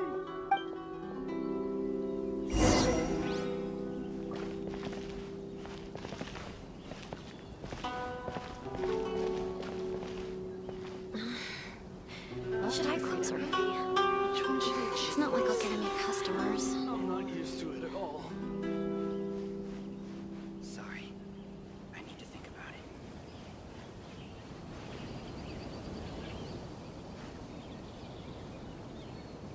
Ah, Ryoko, how's business?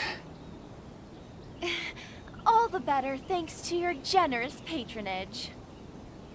Good. Thankfully, I earn plenty these days. Oh, but of course, tax collection is difficult work. It's not like I'll get any customers. Now, who else is behind on payments? Let me think. Yes, the trade association clique still needs to be brought into line.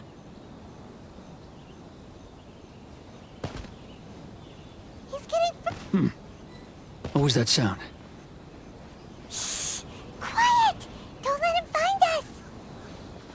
Must be hearing things. Drat, I'm behind schedule. I need to hurry. He's getting further and further away! Let's catch up a little.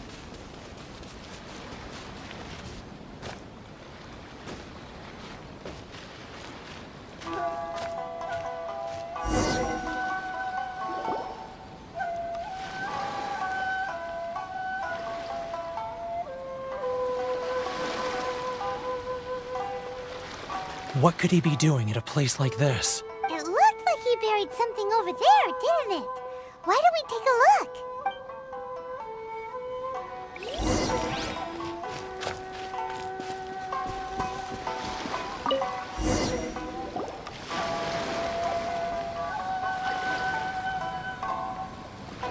Whoa, it's a ledger. Boring! Paimon thought he'd hidden a big pile of Mora here. Yeah. Let me take a look here. Ah, yes! This is what we're looking for. A clear and complete record of every single transaction, each one proof of his guilt. Great! Well, now we have our hard evidence. Let's go tell Karisu the good news, shall we? I'll say goodbye to you here then. Huh? You aren't gonna come with us? I need a little more time before I'm ready to face the head of the association. I'm sorry. Huh. Poor Werner's a pretty awkward guy, huh?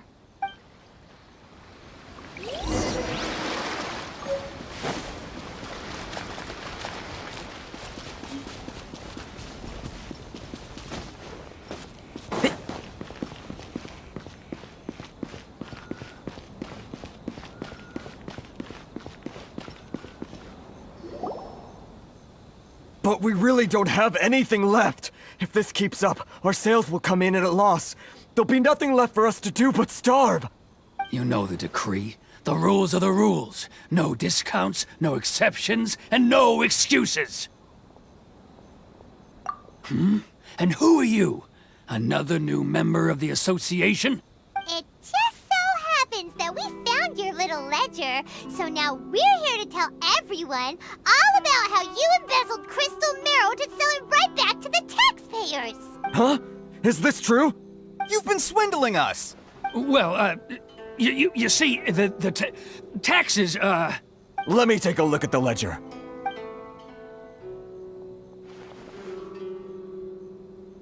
Well, would you look at that? Every payment the association has made is right here in your personal ledger.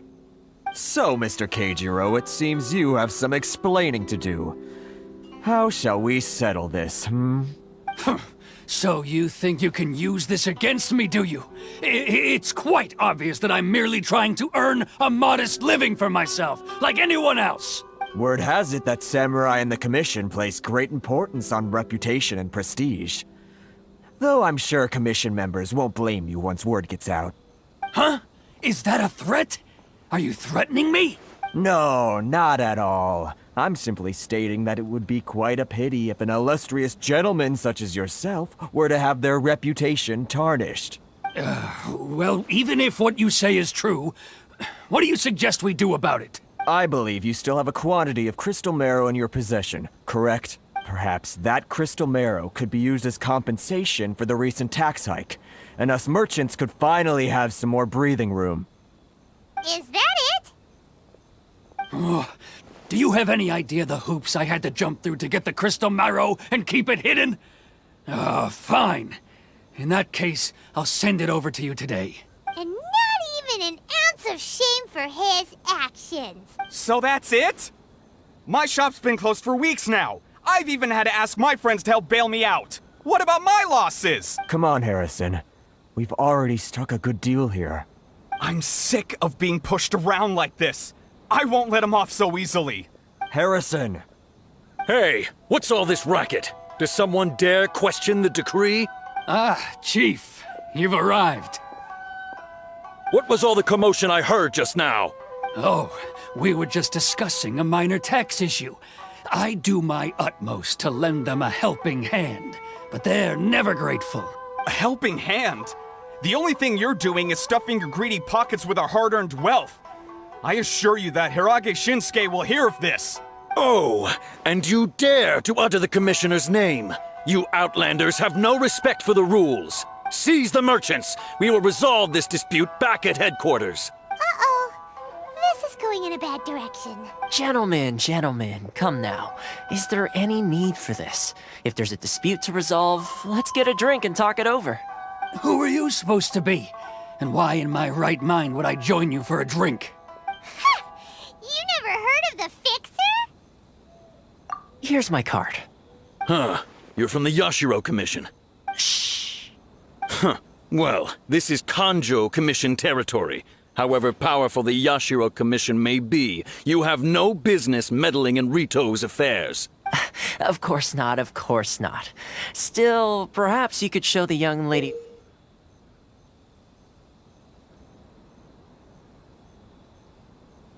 of our clan some courtesy. You wouldn't want your name showing up in a petition to the Shogun, would you? That fan, the Shirasagi Himegimi. I don't need any trouble with her. Okay, let's forget all this. It'll give us one less thing to worry about. But, Chief! Enough! We're leaving. Let's get dinner one day soon, gentlemen. My treat, I insist. No response, huh? I suppose that bridge is well and truly burned then. Thank you so much, Toma. But I'm sorry your relationship with the Kanjo Commission had to suffer for our sake. Hey, I was joking. It's a small price to pay, and you're more than welcome. If there's anyone you should be thanking, it's the Traveler. He's the one who found a way to turn things around. If nothing else, I'm sure the tax collection Ashigaru will tread a little more carefully in the future. Toma, what was all that? Shh, not here. Too many people listening. Let's move somewhere else.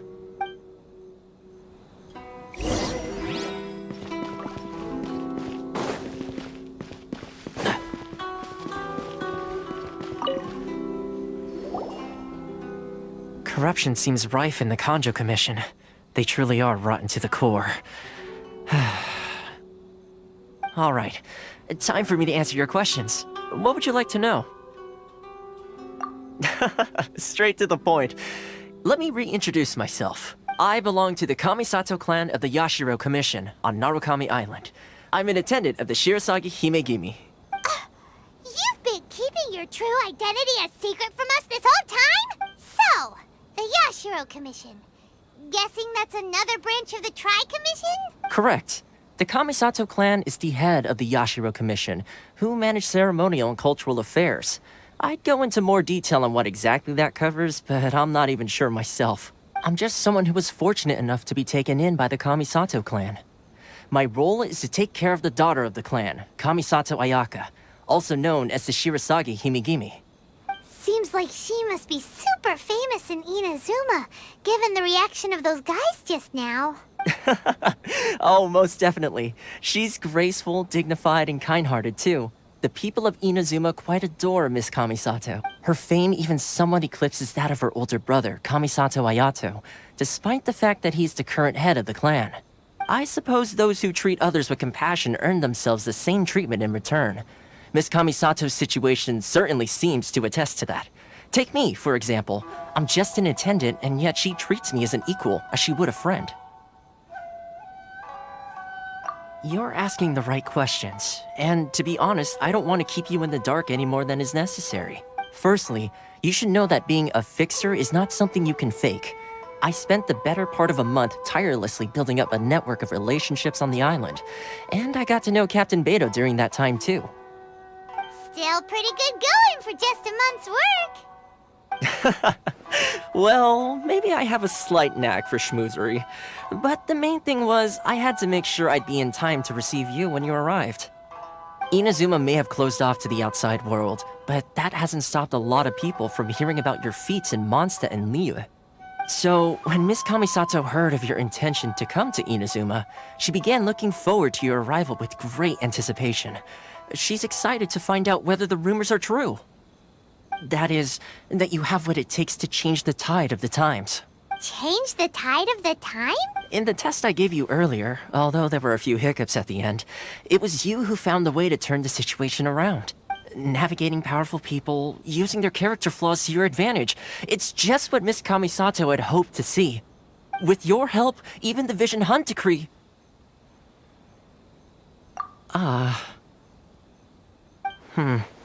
That's an unexpected development. Perhaps our sources were misleading. Yes, of course. I completely understand, and as agreed, I shall help set that up for you. Toma sure didn't put up much of a fight. Well, my work on Rito is done.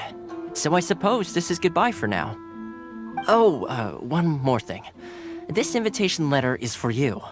When you get to Narukami Island, you can find me at the Komori Tea House, as per the letter.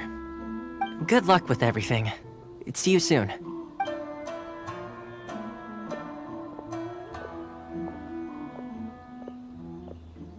Toma's not such a bad guy, huh?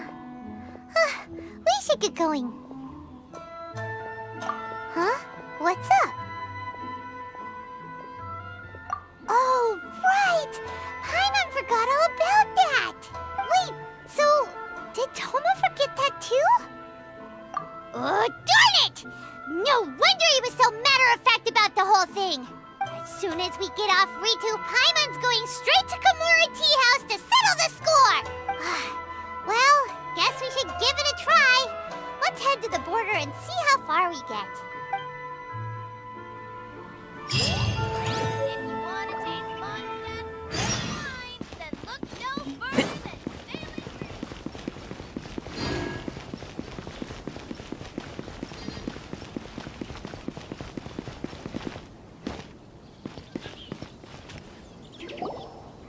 Stop there!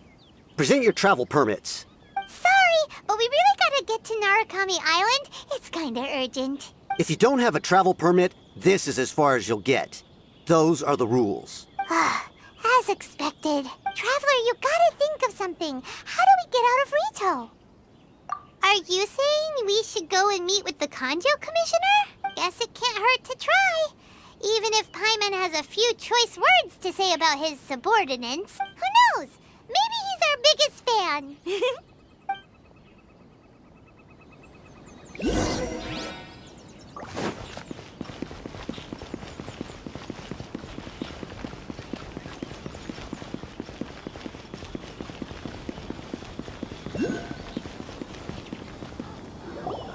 Halt! This is the Kanjo Commissioner's office. No trespassers. We're here to see, the Kanjo Commissioner? The Kanjo Commissioner seldom entertains Outlanders. Leave now or we'll be forced to... Ah, wait. Oh, Commissioner! These two are honored guests from afar. No need to give them the usual spiel. Come on in. Let's see what we can do for you. Did you get all that, mister? My sincere apologies.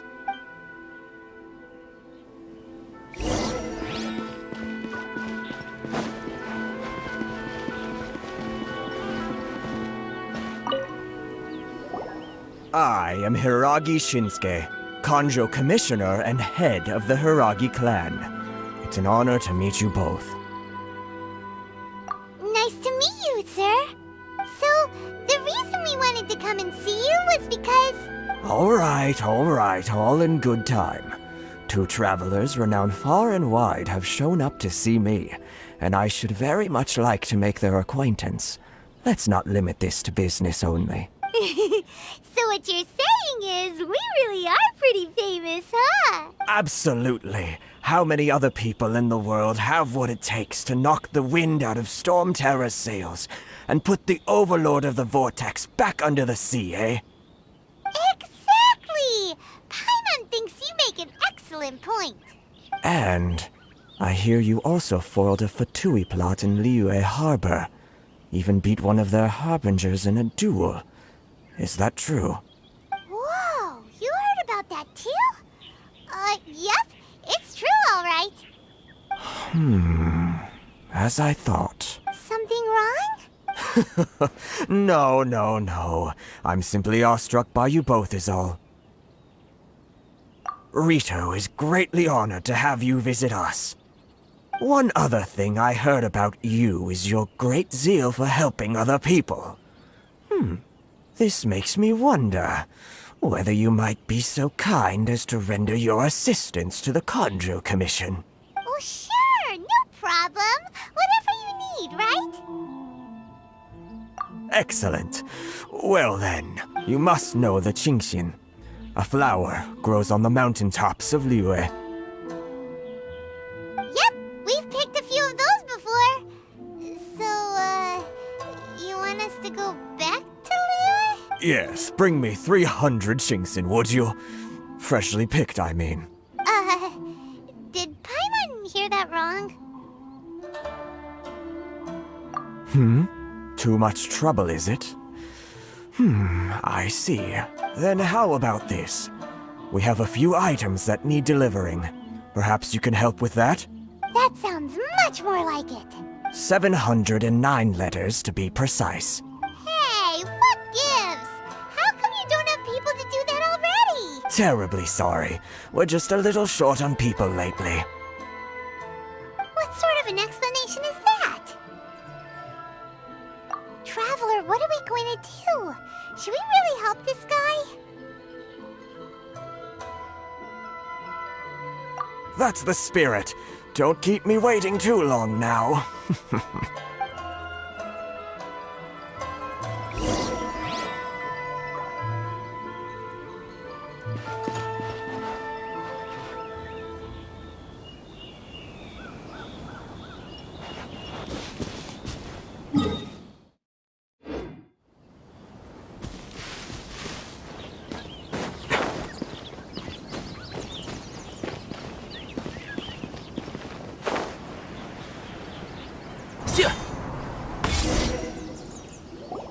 Halt, you two! Huh? What did we do? Miss Hiragi has a letter for you. She insists that you read it immediately. A letter? Quick! Let Paimon see!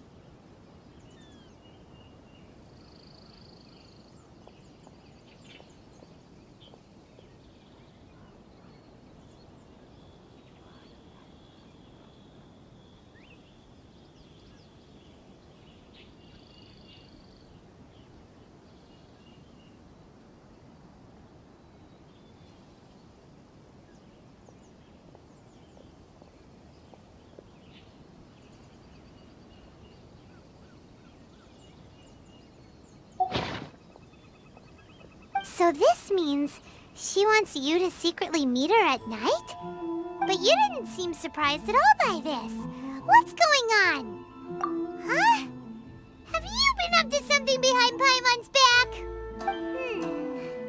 Let's ask her tonight and see what she has to say.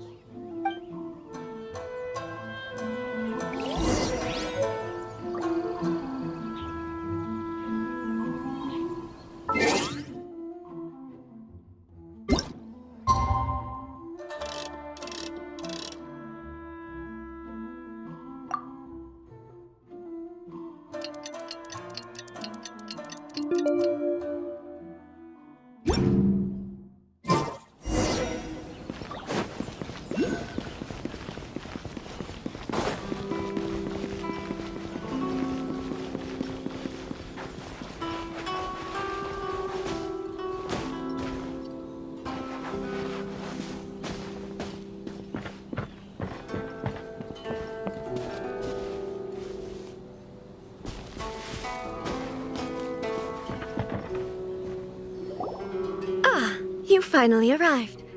Allow me to introduce myself. I am Hiragi Chisato. This is technically the second time we have met. It's a pleasure to see you again. Wow. She's the daughter of the Hiragi clan, all right. No need to be so formal. I've long marveled at your accomplishments, and at last we have the chance to meet. Is it Paimon, or does something seem a bit off here? The reason why I wanted to secretly meet you here is, well, I feared that I might never have another opportunity to discuss this with you. Discuss what? Ahem. I should like to ask for your help with delivering a letter. Like father, like daughter. Couldn't you be more original? No, you misunderstand me. Please, allow me to explain. I was hoping that you could deliver a letter to Narukami Island in my stead. It is to be given to Kujo Kamaji of the Tenryou Commission. My father has always forbidden me from communicating with him. He knows that there are prospects for my marriage that would better serve him politically. But my heart is with Kamaji. There is no one who would dare defy my father's will on Rito, but you are Outlanders. Outlanders seeking to get to Narukami Island. It would be regrettable to let such an opportunity pass. Ah, Paimon gets the whole picture now. Of course, in doing so, I will also do everything in my power to help you leave Rito. That is my promise. To be perfectly honest, as long as you remain in Inazuma, my father will have no intention of letting you leave Rito. Yeah, we figured as much. It was pretty obvious he was just trying to hold us up here. I secretly overheard a conversation between my father and a very arrogant-sounding woman just a few days ago. They seemed to be discussing how to keep you here on Rito. In fact, it was the first time I had ever heard my father speak so respectfully to someone who wasn't the Shogun. We don't have much time. I'll tell you my plans to help you off the island. It just so happens that a shipment of goods is... Very well. I'll be waiting for you at the border. I'm counting on you to deliver my letter.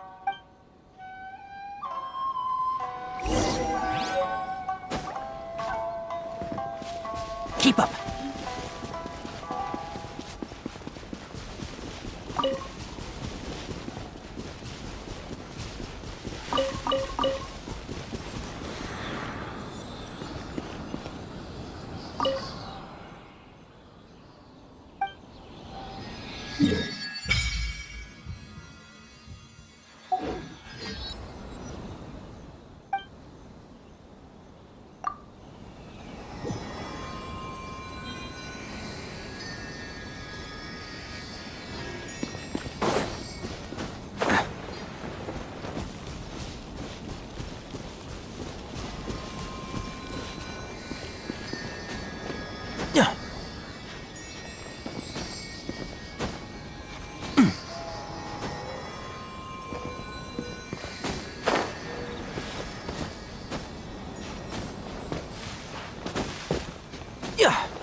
Hold on, please. These goods are being sent to Watatsumi Island? My lady, this is an unexpected honor. You are correct. These goods have been repeatedly requested by the Kanjo Commissioner. We must be certain that they reach Watatsumi Island intact. Is there something wrong, Lady Hiragi? No, as you were. My father simply has some concerns of the shipment's safety, and has ordered that myself and an additional qualified escort be dispatched to ensure safe transport of the goods. My lady, you aren't suggesting that you intend to escort the shipment personally, are you? There's certainly no need for you to trouble yourself with such a matter. And as for this qualified escort... Please, do not cause us any further delay. If memory serves me right, my father has already asserted that this shipment must arrive on time. I'm certain punishment will be duly dispensed if it fails to do so. Yes, of course, my lady. It's just that, well, we don't know who this... Now, need I remind you of the penalty if anything were to happen to me en route? I'm sure you are all quite familiar with my father's temperament. Do you really presume that you can fully guarantee my safety on your own? Boy, Chisato can talk the talk. They don't stand a chance. Yes, my lady. Very well then. It's an honor to have you accompanying us. Your safety is our highest priority. Shinojo, you can't really be agreeing to this. Well, the request is from Lady Hiragi herself. It is our duty to serve her in the utmost capacity. Yes, but that's not the problem here. Well then, if we're through here, I suggest we set off at once. Dawdling will only allow potential thieves more time to prepare, no? Yes, my lady. You heard her. There's no time to lose.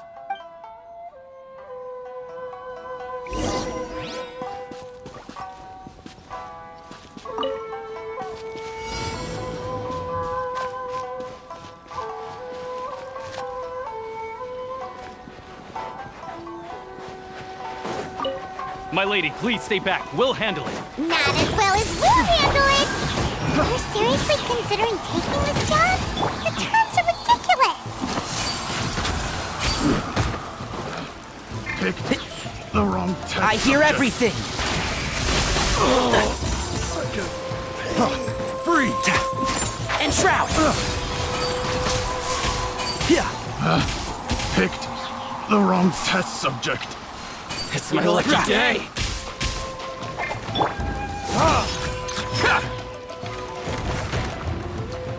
Monster sighted! Prepare to counterattack! Protect Lady Hiragi at all costs! We'll take care of this! Stay with Chisato!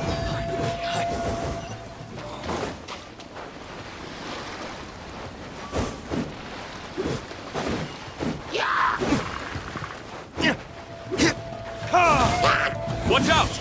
More monsters inbound! Lady Hiragi, stay close! Screw you! My blade!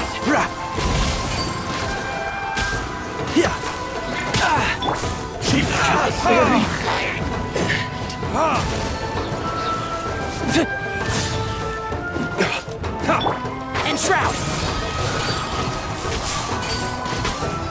Cut down like this. We can take refuge in the village up ahead. How are you faring, my lady? I'm perfectly all right. You may stop here. The road to Narukami Island is just over there. In my letter, I've requested Kamaji to grant you a special travel permit from the Tenryou Commission. Consider it a token of my appreciation. My lady? So that's how it is. I had a feeling something was amiss, but Shinojo, you... No, Lady Hiragi would never hide anything from us, I'm sure of it. But who is this Kamaji you speak of, my lady? I'm not afraid to say that he's the one I love. The one you love? Shinojo, did you honestly think that... What? No, I was just clarifying, that's all. I would never in my wildest dreams, You two needn't worry. Please, forget that this ever happened. If my father catches word of it, I alone will be held accountable. Yes, of course. As you wish, my lady. But what will happen if your actions here are discovered, Chisato? Don't fret. My father has always been one to spoil me. The worst he'd do is sentence me to half a day without food, or something to that effect. Huh. Paimon never suspected a guy like him could have a soft side. I wish you a safe journey. I'm sure we will meet again. Bye, Chisato! Come now. Quit your staring and let's get moving. We've got goods to shift. All right.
It's my lucky day. See? Say no more. My blade. Finally, to the ferry. There's more. Finally,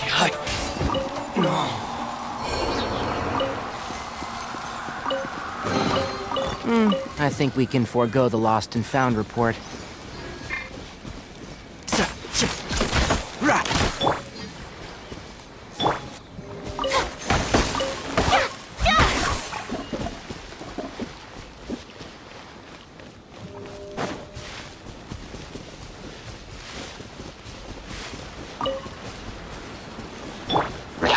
One with the force.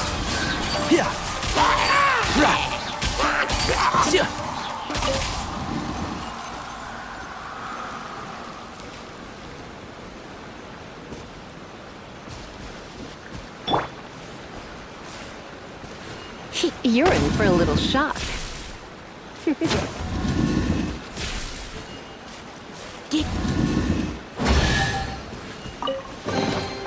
No pain, no gain.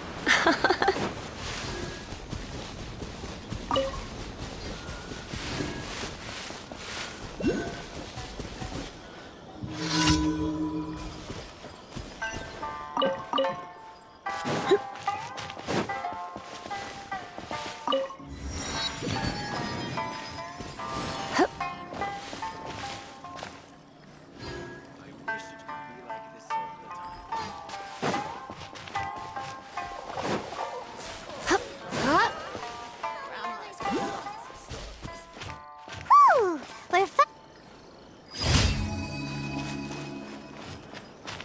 I suppose it's time we find Toma. Now, where did he say he would meet us again? Oh, right! Komori Tea House!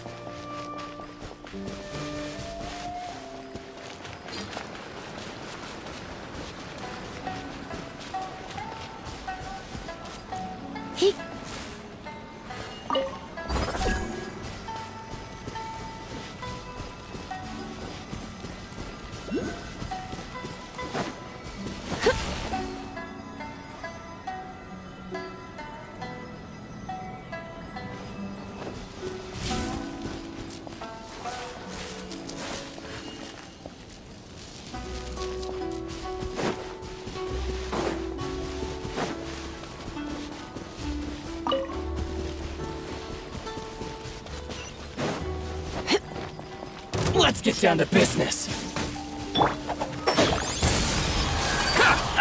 I'll bury you. Yeah. Finally,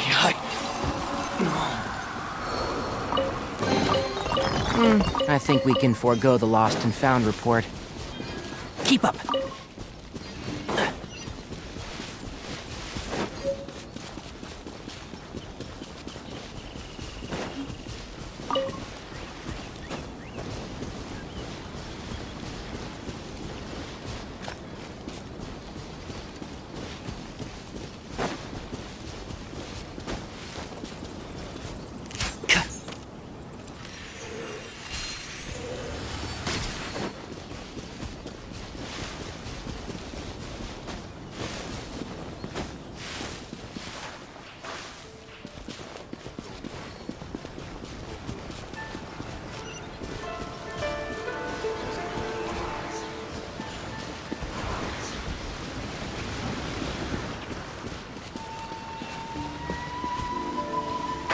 Can't see?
Keep up.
Error.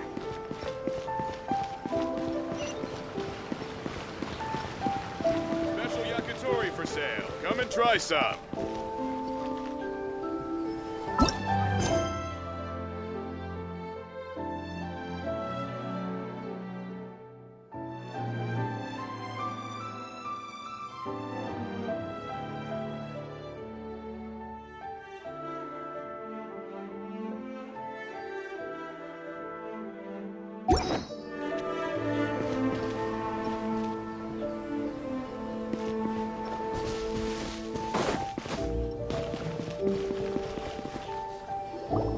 According to the letter, this should be the place.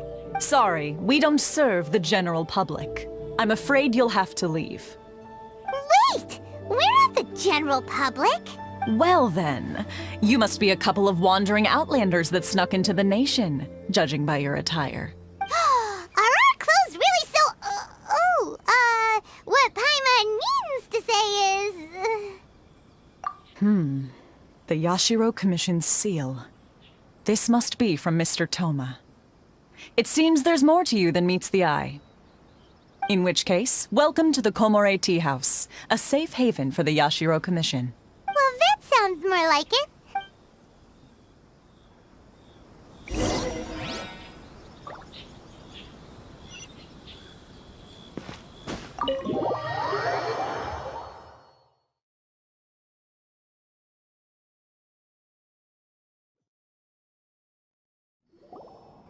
Well, now that we're here, where's Toma? Paimon doesn't see him anywhere. Do you think he forgot his promise to meet us? Who forgot their promise? I was beginning to think you'd forgotten about me. What? Is that dog talking to us? Relax, no need to look so surprised. I take it this is the first time you've seen me in this form? Huh. So you didn't see anything like this when you were in Liyue Harbor? Now that you mention it, this does suddenly seem less out of the ordinary. Alright, I've had my fun. Hey! You're this close to getting an ugly nickname, mister! Well, I've had some time to kill, given that I've been waiting here for you for so long, as was the case in Rito. So I came up with this little fun greeting for when you arrived. But in all seriousness, I would like to apologize about that little test you went through earlier. Though it was quite necessary. It helped us determine whether or not to bring you before Ms. Kamisato, and whether you had the courage to face the lightning alongside us. Don't think that Paimon's gonna forgive you just because you're getting all serious now. Sorry, did I overdo it? My apologies. Let me just say this. You've often found yourself skirting the rules from the very beginning, haven't you? Naturally, this is due to your unwavering and resolute determination. A long time ago, we had a friend who was much the same. But when the lightning struck... so you've heard of his story. His light still burns all the more brightly. Yes, of course. I will bring you to the Kamisato residence where the Yashiro Commission is located. But before that, there is one other place I was hoping you both would accompany me to. Oh? Where? I would like you to come with me to the statue of the omnipresent god. It's still under construction now, but you can already see it from practically anywhere on Narukami Island.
Keep up.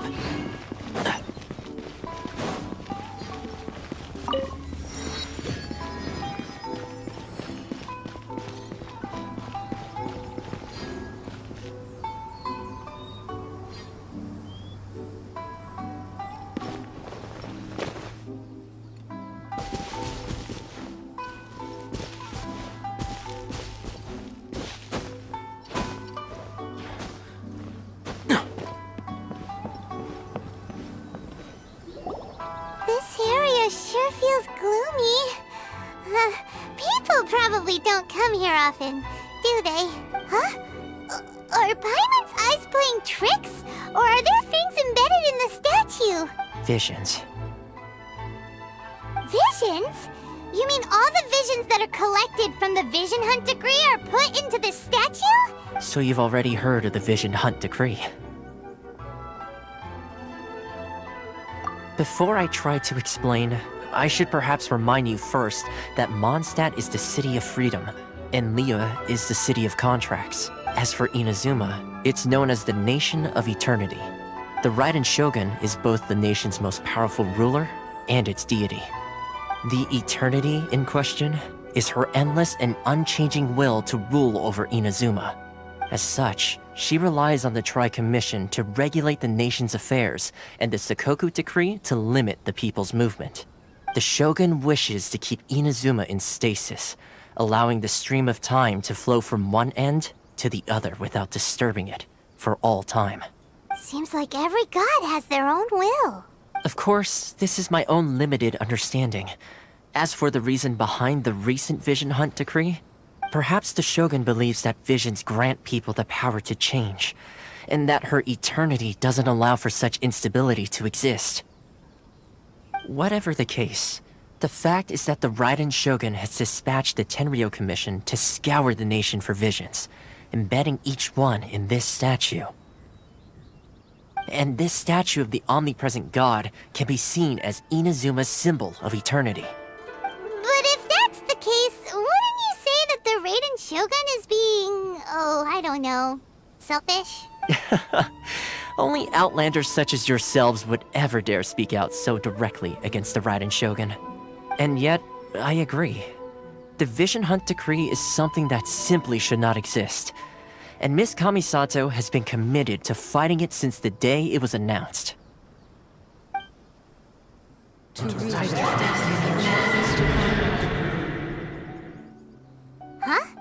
Hey, are you okay? You look like your mind is elsewhere. Sound? What sound? I didn't hear anything. Did something happen? Yeah, you touched the statue, and then what? Aspirations?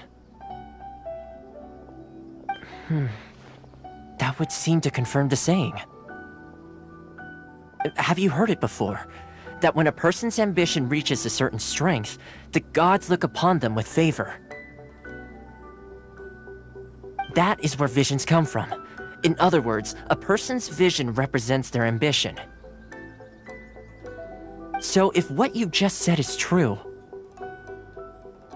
then the ambitions of these people are stronger than I imagined. All right, time for the next stop on our tour of Narukami Island, the Kamisato residence. Finally!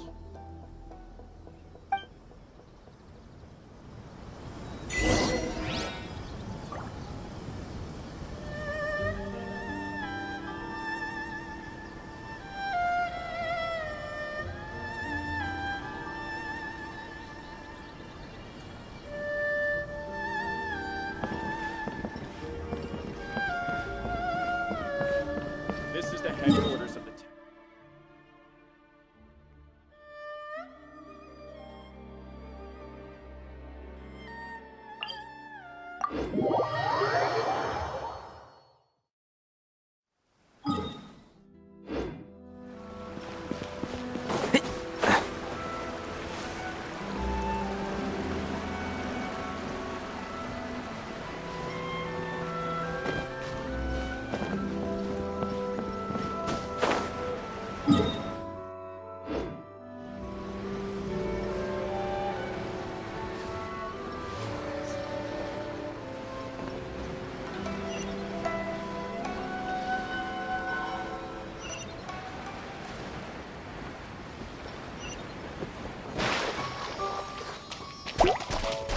One with the force. Yeah. Yeah. Yeah.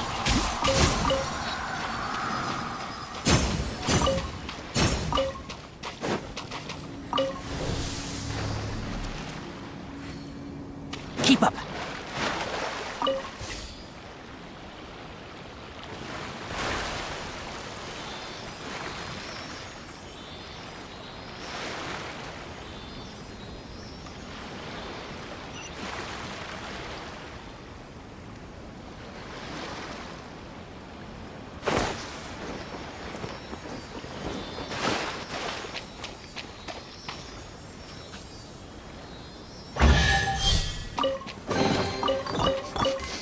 Smells like something good is inside.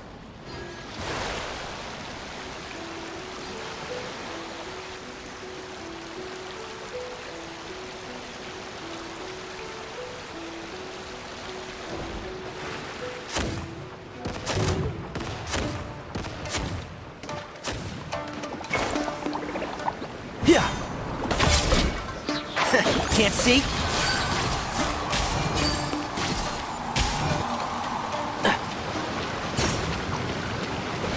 Let's nip that in the bud.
There you are, eavesdrop.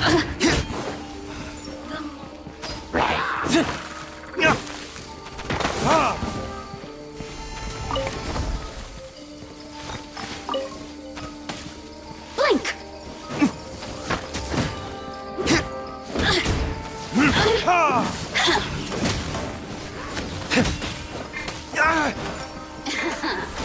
Let me amuse you.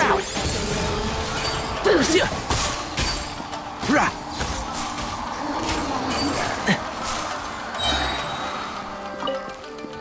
Keep up.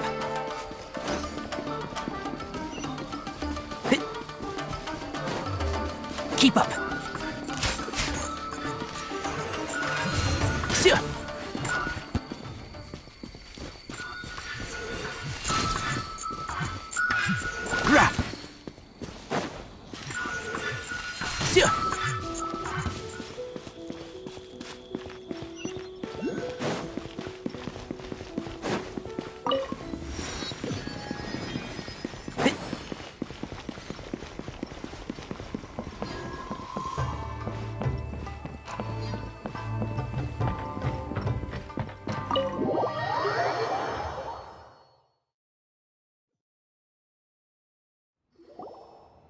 So, this is the kind of place where the big shots of Inazuma live, huh?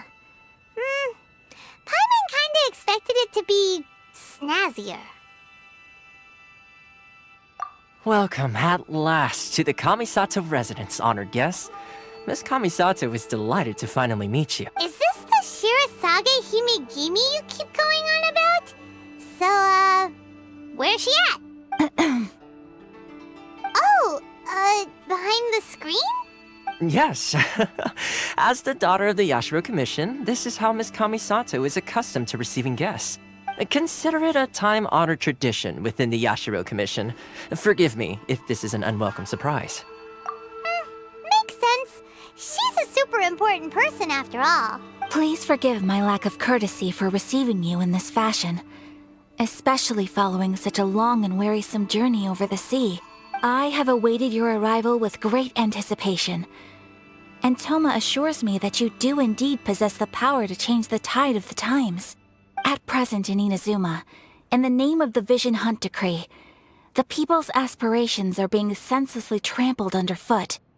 Though the Yashiro Commission serves the Shogun, it is the people with whom we share close bonds, given the contact we are required to have with them in the performance of our duties. A commission's power rises and falls with the trust of their people.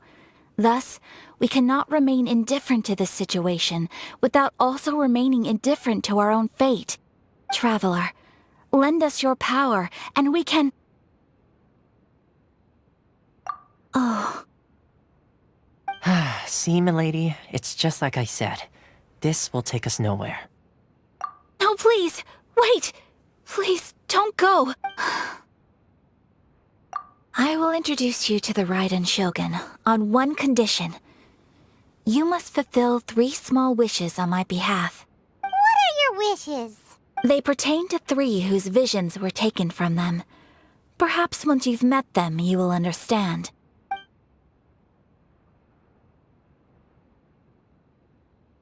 A warrior who guards a village, a former samurai who helped carry out the Vision Hunt Decree, and a swordmaster determined to become the best in the world. Does Paimon got that right? Correct. Please do all you can to help them. I will await your return here. Then you have my gratitude. I'm sure you'll do great.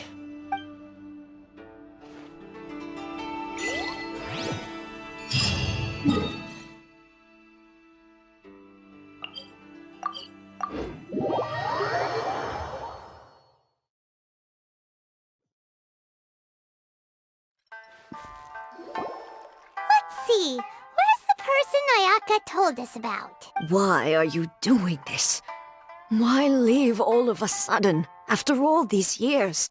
Precisely. It's much too sudden. We've had no time to prepare. The children are desperate for you to take them out to play. Please, we urge you to reconsider. That must be the guy Ayaka told us about. Let's go over and see.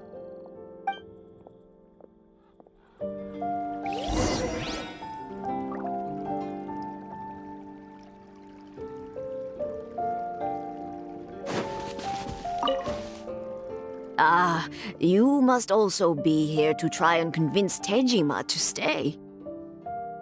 Tejima has protected this place ever since he arrived here 30 years ago. Keeping out the treasure hoarders, fending off any monsters that draw near, resolving quarrels between the villagers. He has put an enormous amount of work into looking after this place, and we all think the world of him. But now, all of a sudden, he says he plans to leave us. We can't help but wonder, was it something we did? We will gladly apologize if that's the case. All we want is for him to stay.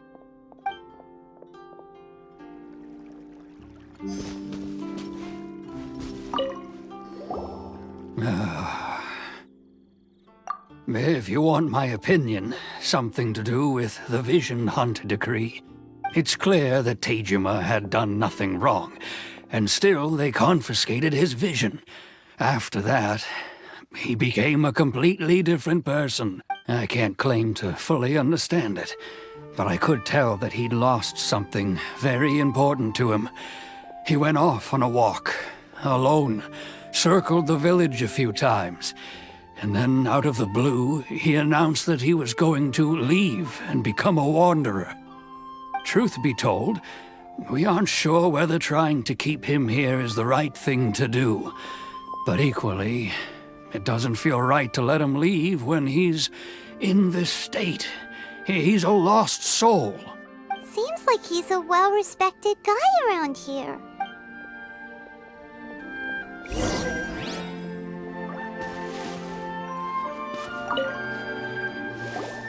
You must be Tejima.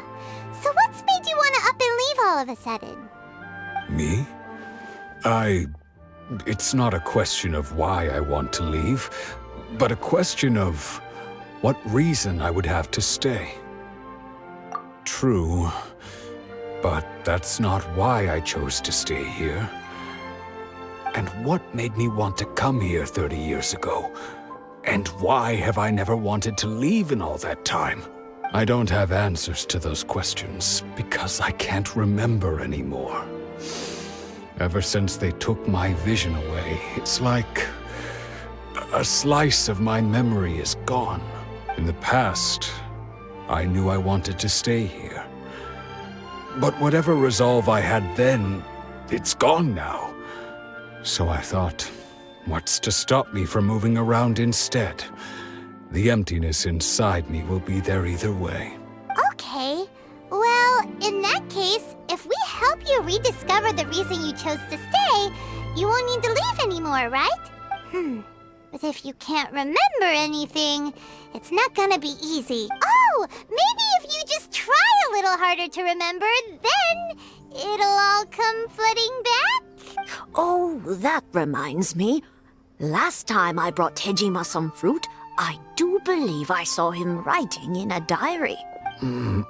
I keep a diary? If you say so. I honestly can't seem to remember. Oh, yes, you do. And what's more, I remember you saying at the time that you wanted to make a note of a few interesting things. Things which would prove very important at a later date. Perfect! So if we want to keep Tejima from leaving, we just need to find his diary. It must be around here somewhere. Let's take a look. If you don't mind, we will leave you to find the diary. We should head back to the village to inform the others of Tejima's situation.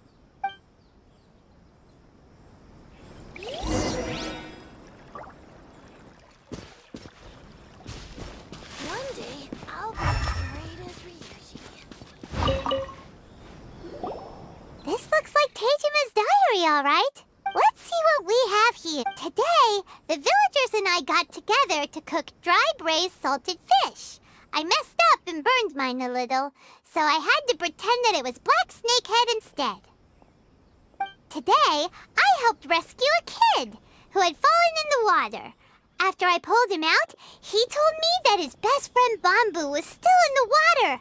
I searched the water the whole afternoon before finding out that Bamboo was the name of his pet crab. I went kite flying today. The string broke, so I chased after it as fast as I could. I soon realized I was never going to get it back, so I just found somewhere to sit and watch as it flew away into the distance. Seems like your average diary of daily village life. Huh? Wait! There's more! I went to pray at the shrine again today and stayed there a while. The Omamori you gave me has faded a little, but it is still my most treasured possession. Now that's the kind of info we're looking for. Time to pay a visit to the shrine.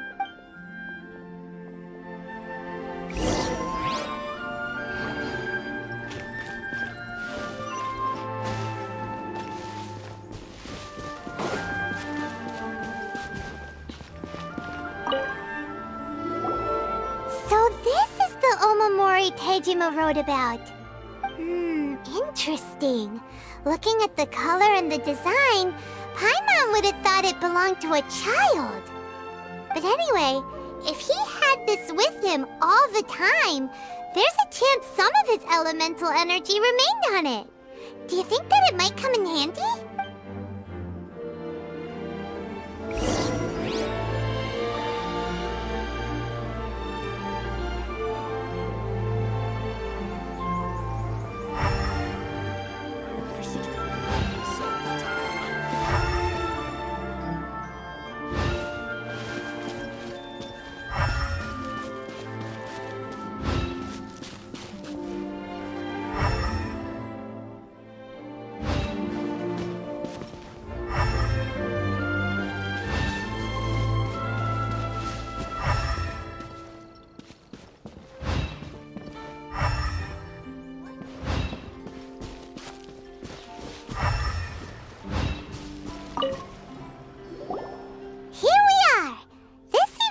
Somewhere that Tejima visited a lot. The soil looks like it's been disturbed.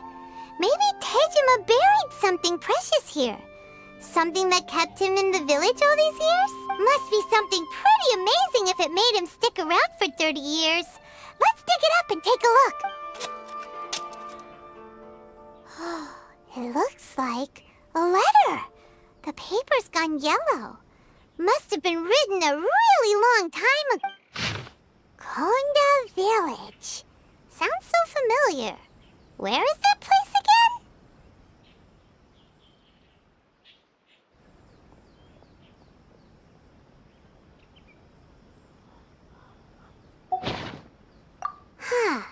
So the reason Tejima came here was to wait for someone. But he's been here for 30 years. Oh, guess they didn't show up in the end, huh? Well, let's go give Tejima his stuff back and take it from there.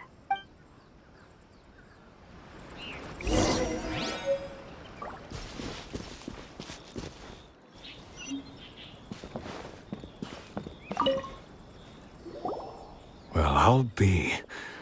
That's certainly my handwriting. And I guess the Omamorian letter belonged to me too. But I have no memory of anything that's written in this diary. Still, it's clear that I was waiting for someone here, and that I chose to wait for 30 years. Over the years, I must have made a note of anything interesting. Anything that I could share with her when we were finally reunited. And just look at all the things that did happen over the years. The time has flown by so quickly. 30 years feels like the blink of an eye. How could I have forgotten something so important to me?